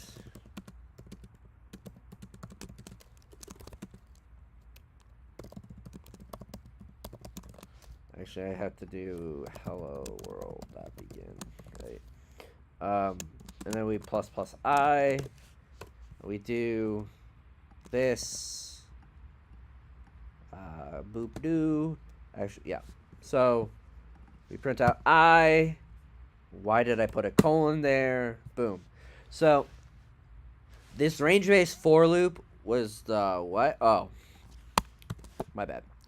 So iterators are basically like pointers. Don't worry about what iterators are. We can cover those later. But we get the same thing. So this range-based for loops is basically shorthand for this. And it's also somewhat safer, kind of. Because what happens is that you could make a mistake in like the initialization in this, or forget to increment or something like that. This does all the initialization, checking, and incrementing all on inside the loop. It basically hides all the stuff that can go wrong. So it basically has a predefined start and end point, which is begin and end. This will start at begin and end at end, and then also increment. So we're just printing out all the characters. So that's pretty much the basics of loops, and with the tangent of goToLabel.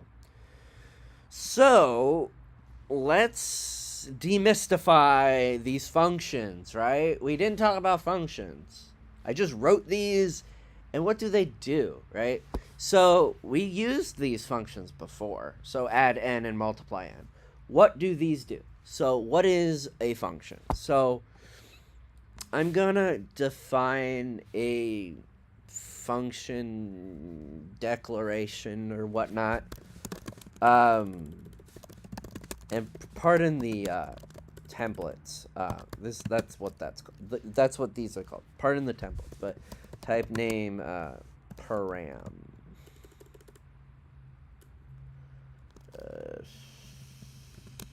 Arch. Do something.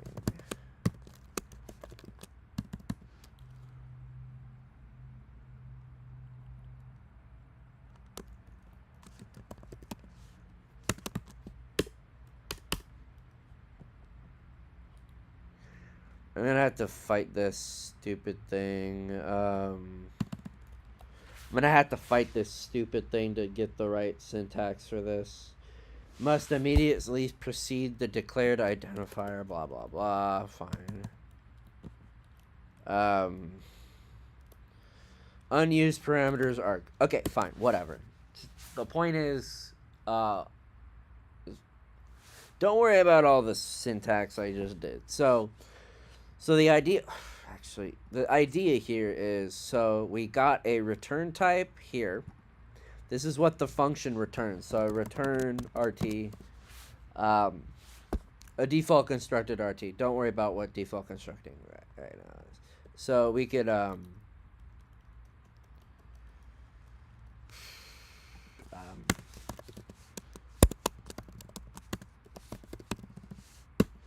So don't worry about that syntax. It's fine.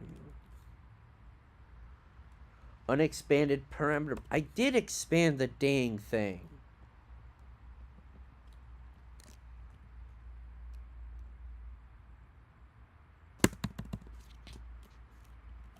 What do you mean? Okay, fine. Screw templates. Okay, fine.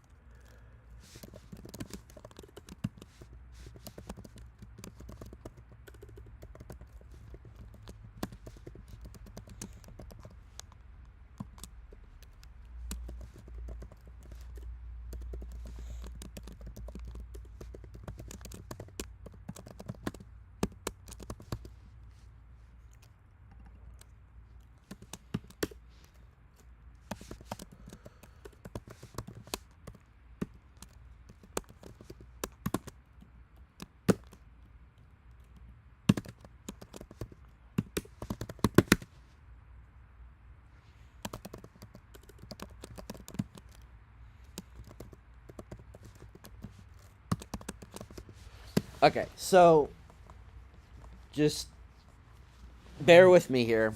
We're just gonna call that function do.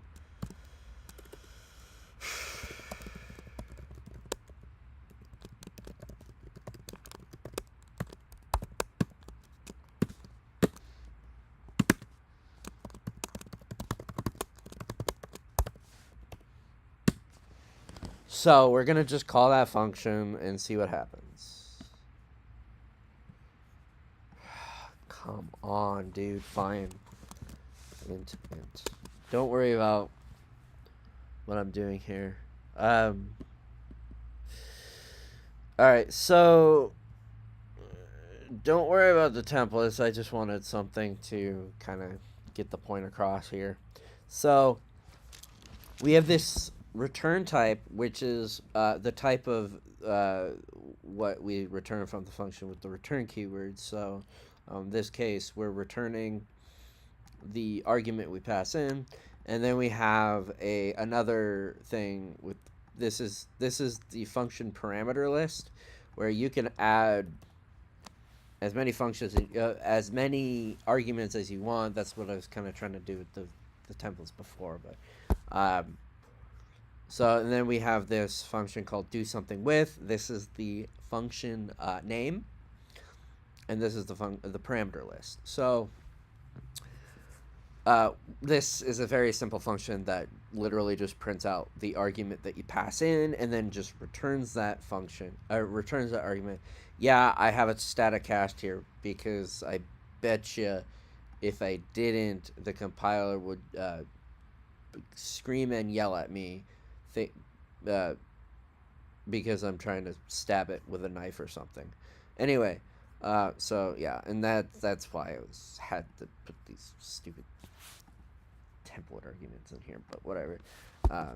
Not important right now. So yeah, cool stuff, bro. Cool stuff. So that's basics with functions. And okay, so with that said, let's look at the add n and the multiply n a little closer, right? Oh, actually, we could look at the query cat dog thing. So we have no parameters, and we return void. So remember, void is an incomplete type, but as a function return type, that means the function doesn't return anything. As you can see, the return statements are empty. It's just return semicolon, right? That's what void things are.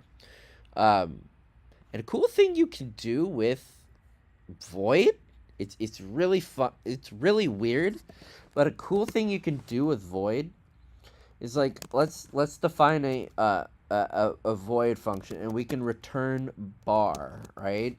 If bar is another void function. This is another cool thing we could do with return. So this is valid because we're returning nothing. We are calling bar, which returns nothing, and we're returning we're returning the return value of bar, which is nothing, so we're returning nothing. So we can do that. Anyway, enough of that tangent. So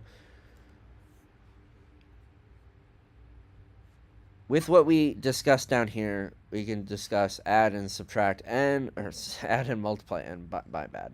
So we return type t, which in this case can be an integer. So int add n std initializer list int a num list int sum n for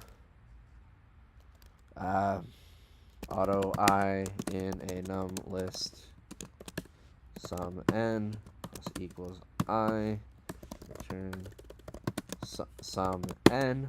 We're just gonna do that right now.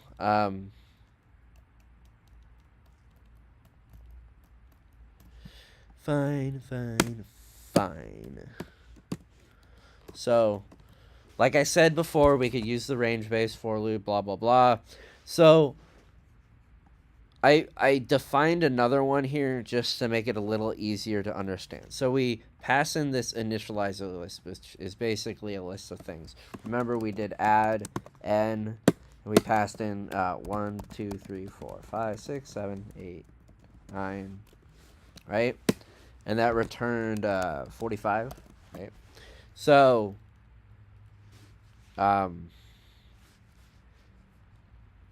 we start with 0. We iterate through the initializer list, accumulating all the numbers, and then we return the sum.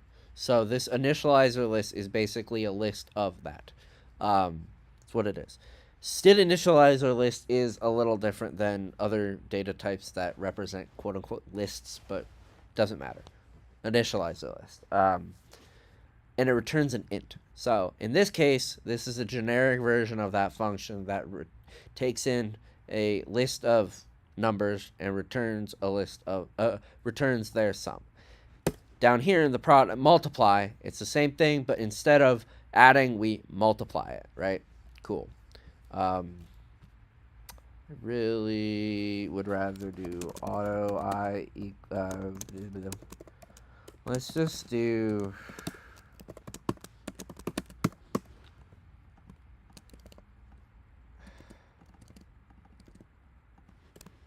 just make it different. So that's the basics on functions, really. You can pass in many arguments to do stuff with them in return. So that covers most of the basics that aren't really crossing into object-oriented stuff. And I'm not going to cover that in here. This is really just basics. But we will cover what's called user-defined data types, UUDTs. And that's where you have the struct keyword. So I'm going to define a type that I'm going to define a name. We're going to define a person, I guess. We're going to define a person. We're going to define them with a string m first name, std string m middle name, could be initial, whatever, string m last name. We have a std string m social, ssn, std string m dob. So we have a struct called person. So we'll also cover unions as well. So we're covering unions. This is a non-union. We're gonna cover unions and how they have to sign contracts and then they can go on strike and whatnot. I'm joking. Anyway, this is what's called the structure, record, container. Well, not a container. A collection. Kind of. It's usually called a structure or a record. So basically, This defines a type with 5 what are called members. So these are member variables, right? And we could also have functions like, we can have a thing that constructs a person, right? And then we can also have a thing that destructs a person. And then we can also have something that copies a person. So now we're playing God, but that's not, that is not much, that's not new. I think there are people in society that want to play God anyway, and we're not going to get more into that. This is not a political or a religious talk. This is a programming. So, and then we can also just find some operator equals stuff.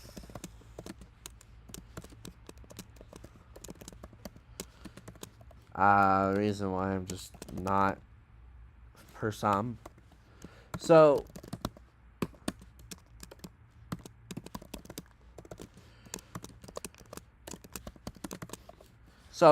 okay.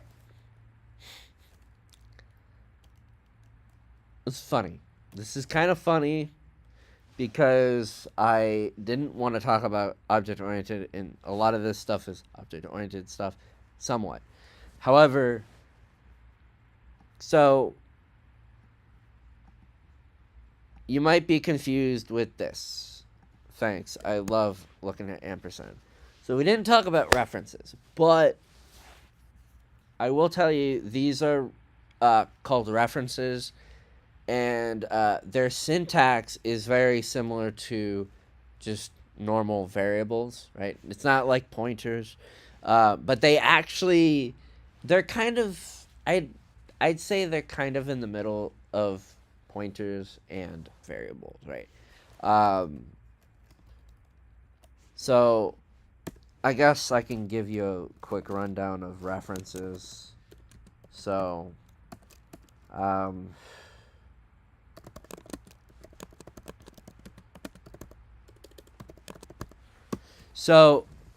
as you can see, very similar, quote-unquote, syntax to a pointer.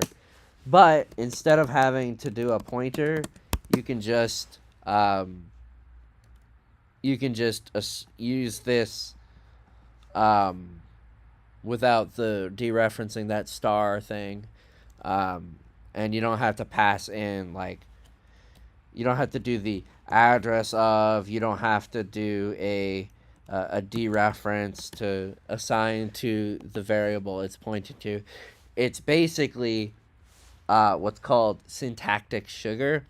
Basically, it looks better, kind of like looks, tastes, feels better, kind of like sugar. Sugar makes things better. That's where the term comes from. So that's where the references come from. And then there's double ampersands, what's called an R-value reference, or I don't really want to cover move semantics. But the gist behind move semantics is to make transferring objects, or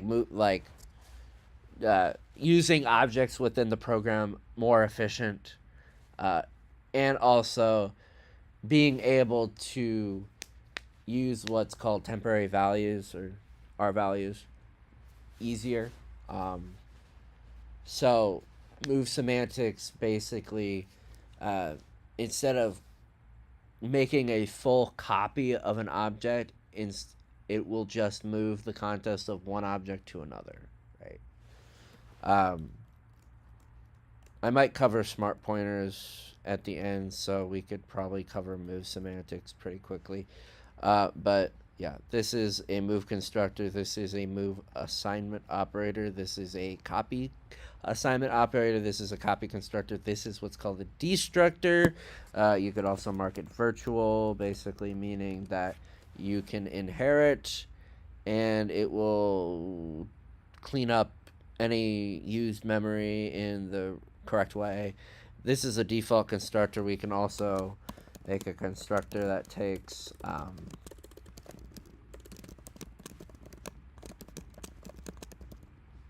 We can make a constructor that takes 5 strings.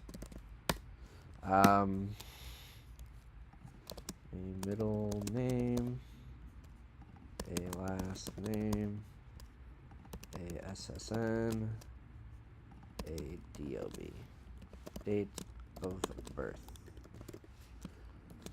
a social security number, and social security number, and date of birth.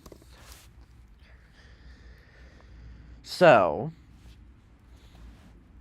we can construct a person, P, and pass in Tommy, Nunya, boy, 1, 2, 3, 4, 5, 6, 7, 8, 9. Then date of birth, 1, 2, 2, 3, 4, 5, 6. I'm not born yet. Again, just an example. So, it's yelling at me because I haven't defined this constructor.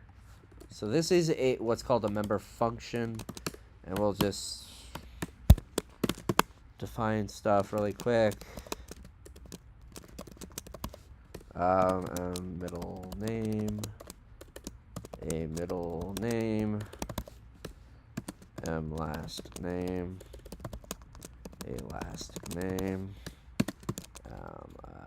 social security number, a social security number, mouthful, and date of birth, a date of birth. So,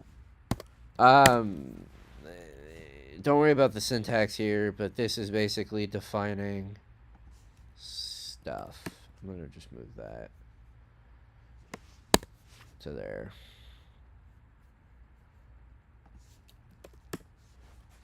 I'm just putting stuff on separate lines. Don't worry about it. Just easier to read. Same thing here.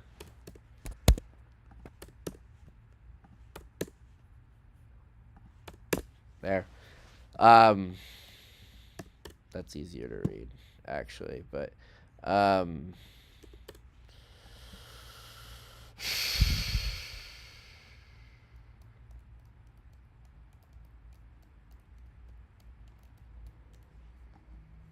what do you mean?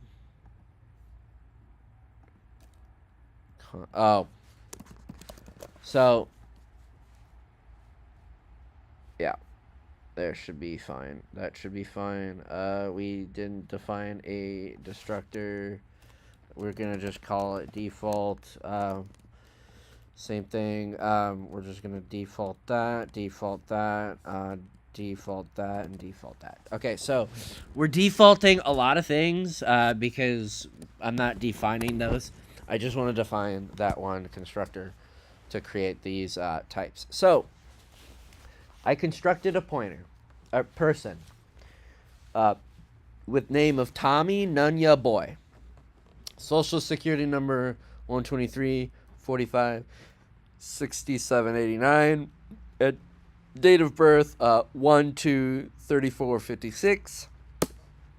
Now we can print this. We can print this object. Not part of the kind of thing. I really want to learn something here.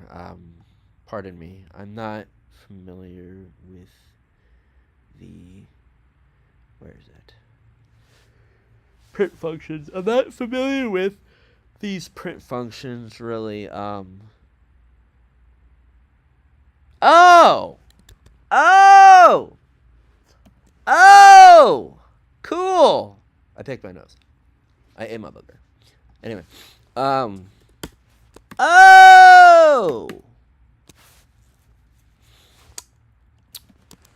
I'm gonna do a raw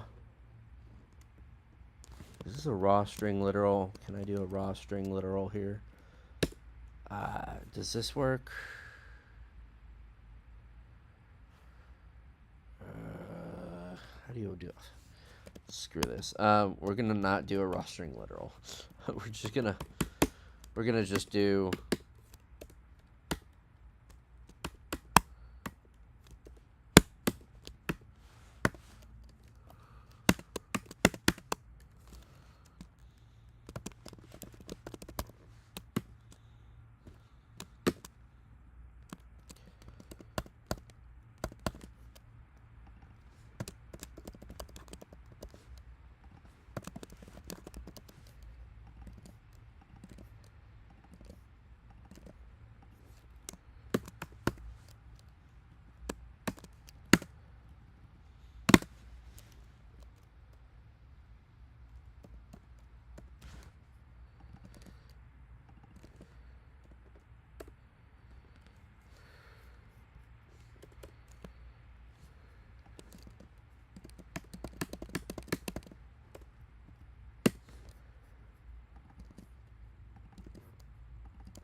So it's not exactly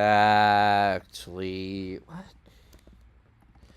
It's not exactly JSON, but it's close.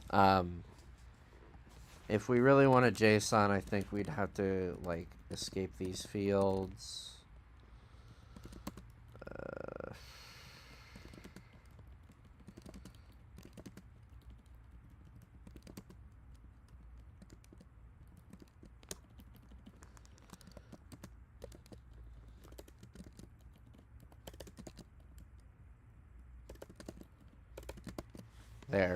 There. Now it's proper JSON, I believe. Doesn't matter. That's so I constructed a user-defined data type, which is this, and then I printed it out. So cool. That's the basics of user-defined data types. So this is a constructor.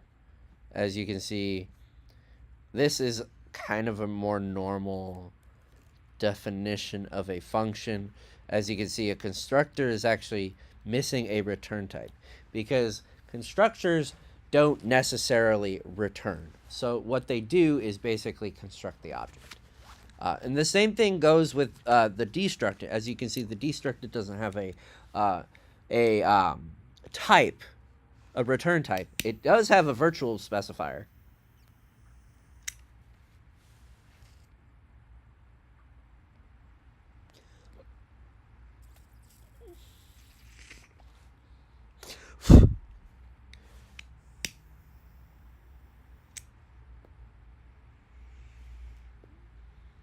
Oh, man.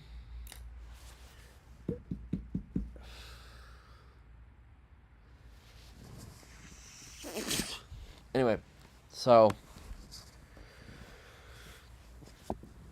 But these operators have more of a function-like declaration, right? So, as you can see, so this is a declaration. It doesn't have a body. It terminates with a semicolon. This is a definition where it has a body. This is called the initialization section of the constructor. Technically, it's fast. It's more efficient to define your things up here, but you could also do a similar thing down here with m first name equals m a first name.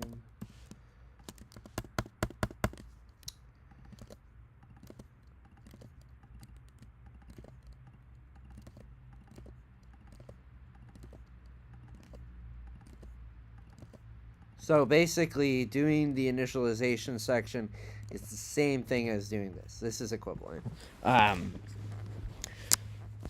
When you have to, you'd have to use. What is falling over?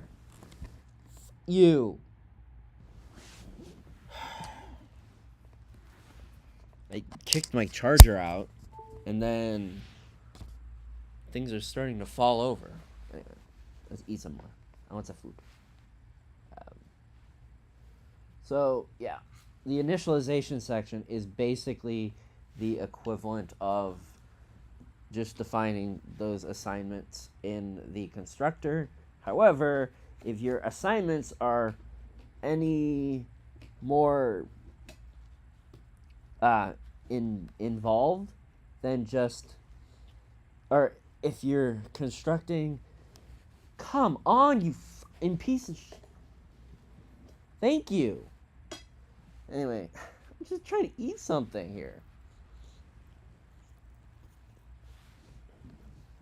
I was saying if your constructor relies on, or your assignments are more complex than just assignments, like if you're checking for empty strings or doing some conditionals or looping or whatnot, then you need something in here. Otherwise, you can just settle for this. Remember, parameter list, no return type, because it's a constructor. And I'm defining, this is a definition. So, there's double colon. You've seen it here. It's called a scope resolution operator.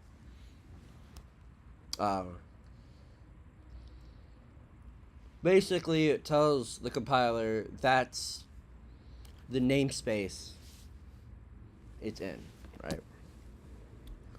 So it's in namespace standard. This dot right here is called a member selection operator. It basically selects that member of that type, right? So, of this object P, you get you access P's first name. The member variable M first name of the instance P. So that's pretty much it, really.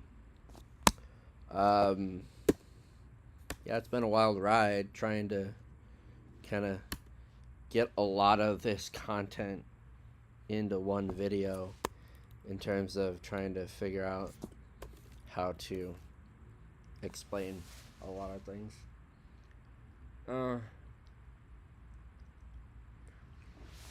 So I guess I said I was going to talk about move semantics too. So there's these things called smart pointers.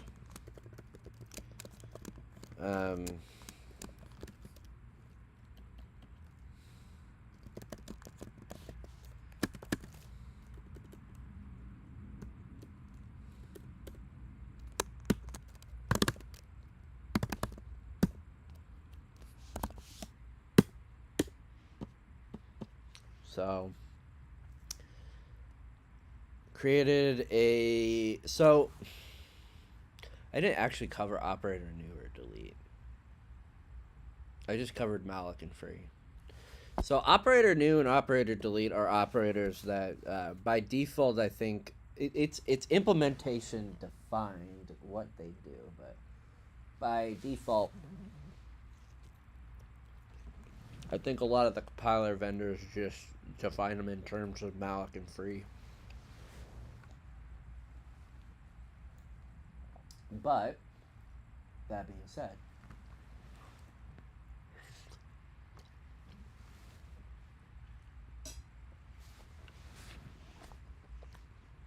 don't confuse the two.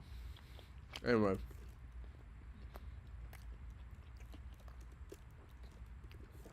The cool thing about a unique pointer is it destroys its memory on destruction.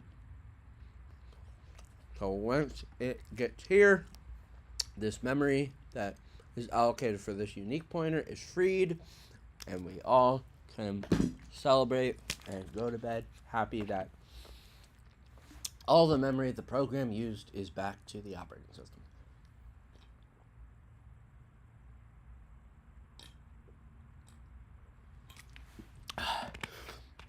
There's some other ones.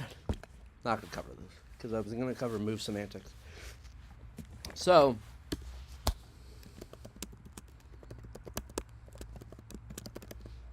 I'm going to try to make a copy of this, right? This is trying to invoke the copy constructor.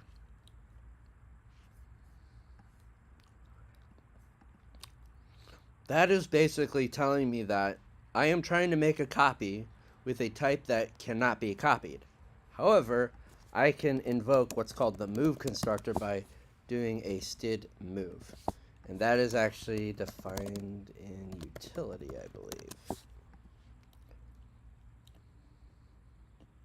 There. So if I try to access char array now, it will actually be pointing to null, and I'd get that sig_seg_v thing. But if I access the copy, this is not really a copy, it's a move. But I'm going to call it copy. It'll do that. So I will try to do char array equals char array copy. This is going to invoke the copy constructor. So I have to do that std move thing again to invoke the move constructor. So you might be asking, what the hell is std move? And if you hear someone say, oh, it allows you to do move it allows you to move. No. It does not invoke move semantics by default. It is a helper function to take an L value and create and convert it to an R value reference. That's what it does. And the fact that it's an R value reference that's why it's invoking the move versions of the move assignment or the move constructor.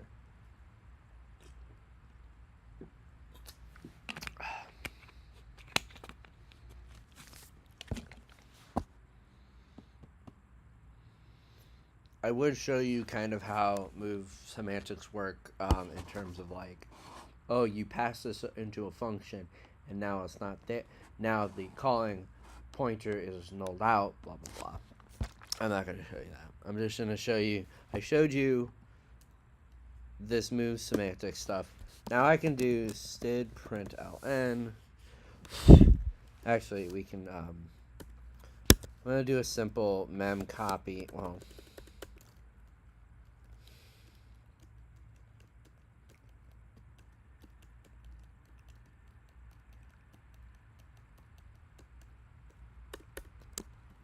I don't know what I want to do.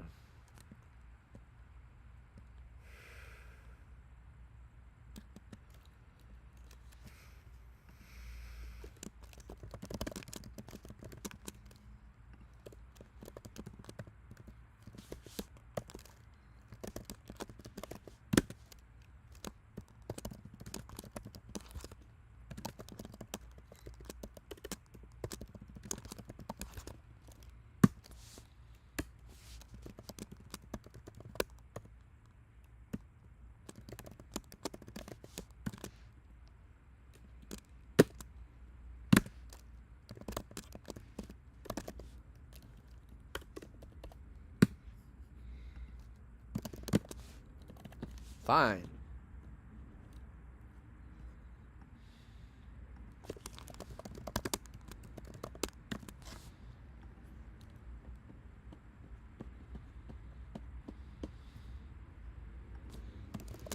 Blah, blah, blah. So if I print this before,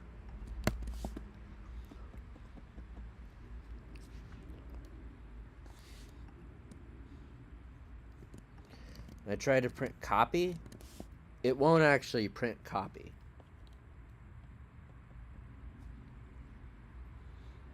That's fun.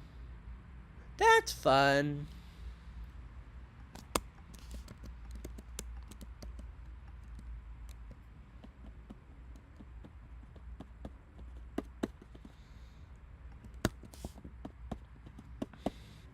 That's fun.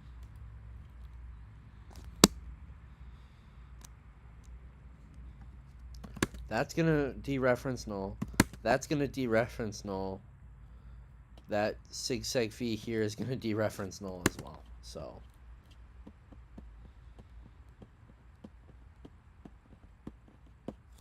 there.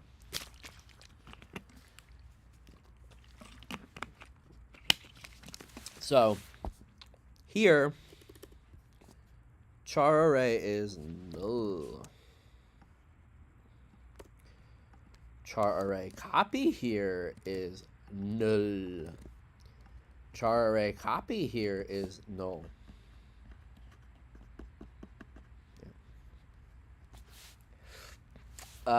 We can also do a move again, and then now it's the opposite. As you can see, I'm just moving things around, right? What? I'm just moving things around now.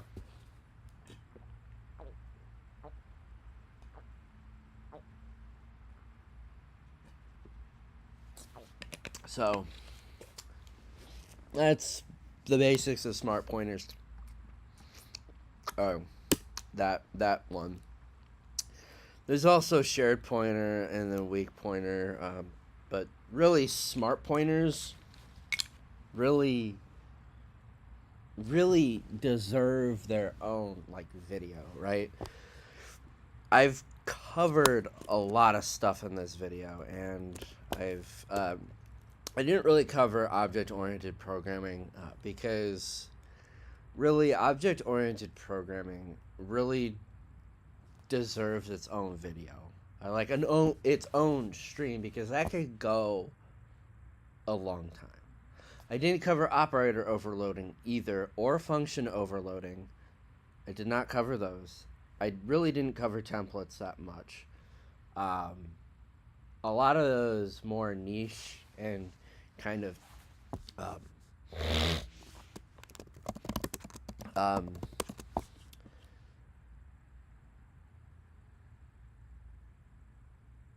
more kind of niche and maybe kind of advanced concepts. I didn't pun intended, right? C++ 20 concepts. They're not bad. I just I don't know them well.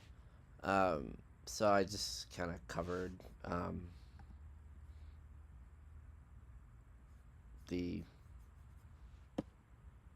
basics here. So, well, that's about it here. Please leave a comment if you want to discuss things further or chastise me for teaching things that I'm not supposed to teach and stuff like that. Please criticize me, compliment me, and discuss with me whatever you want in the comments regarding this stream. Please leave a like if you liked, dislike if you didn't like, and subscribe for more nonsense. And it's your boy Tommy-boi signing out. Peace, peeps. I'll probably do more streams on programming later on, but this is a really long video already, so I'll quit it now. Also, leave it in the comments on topics you want me to cover as well. So.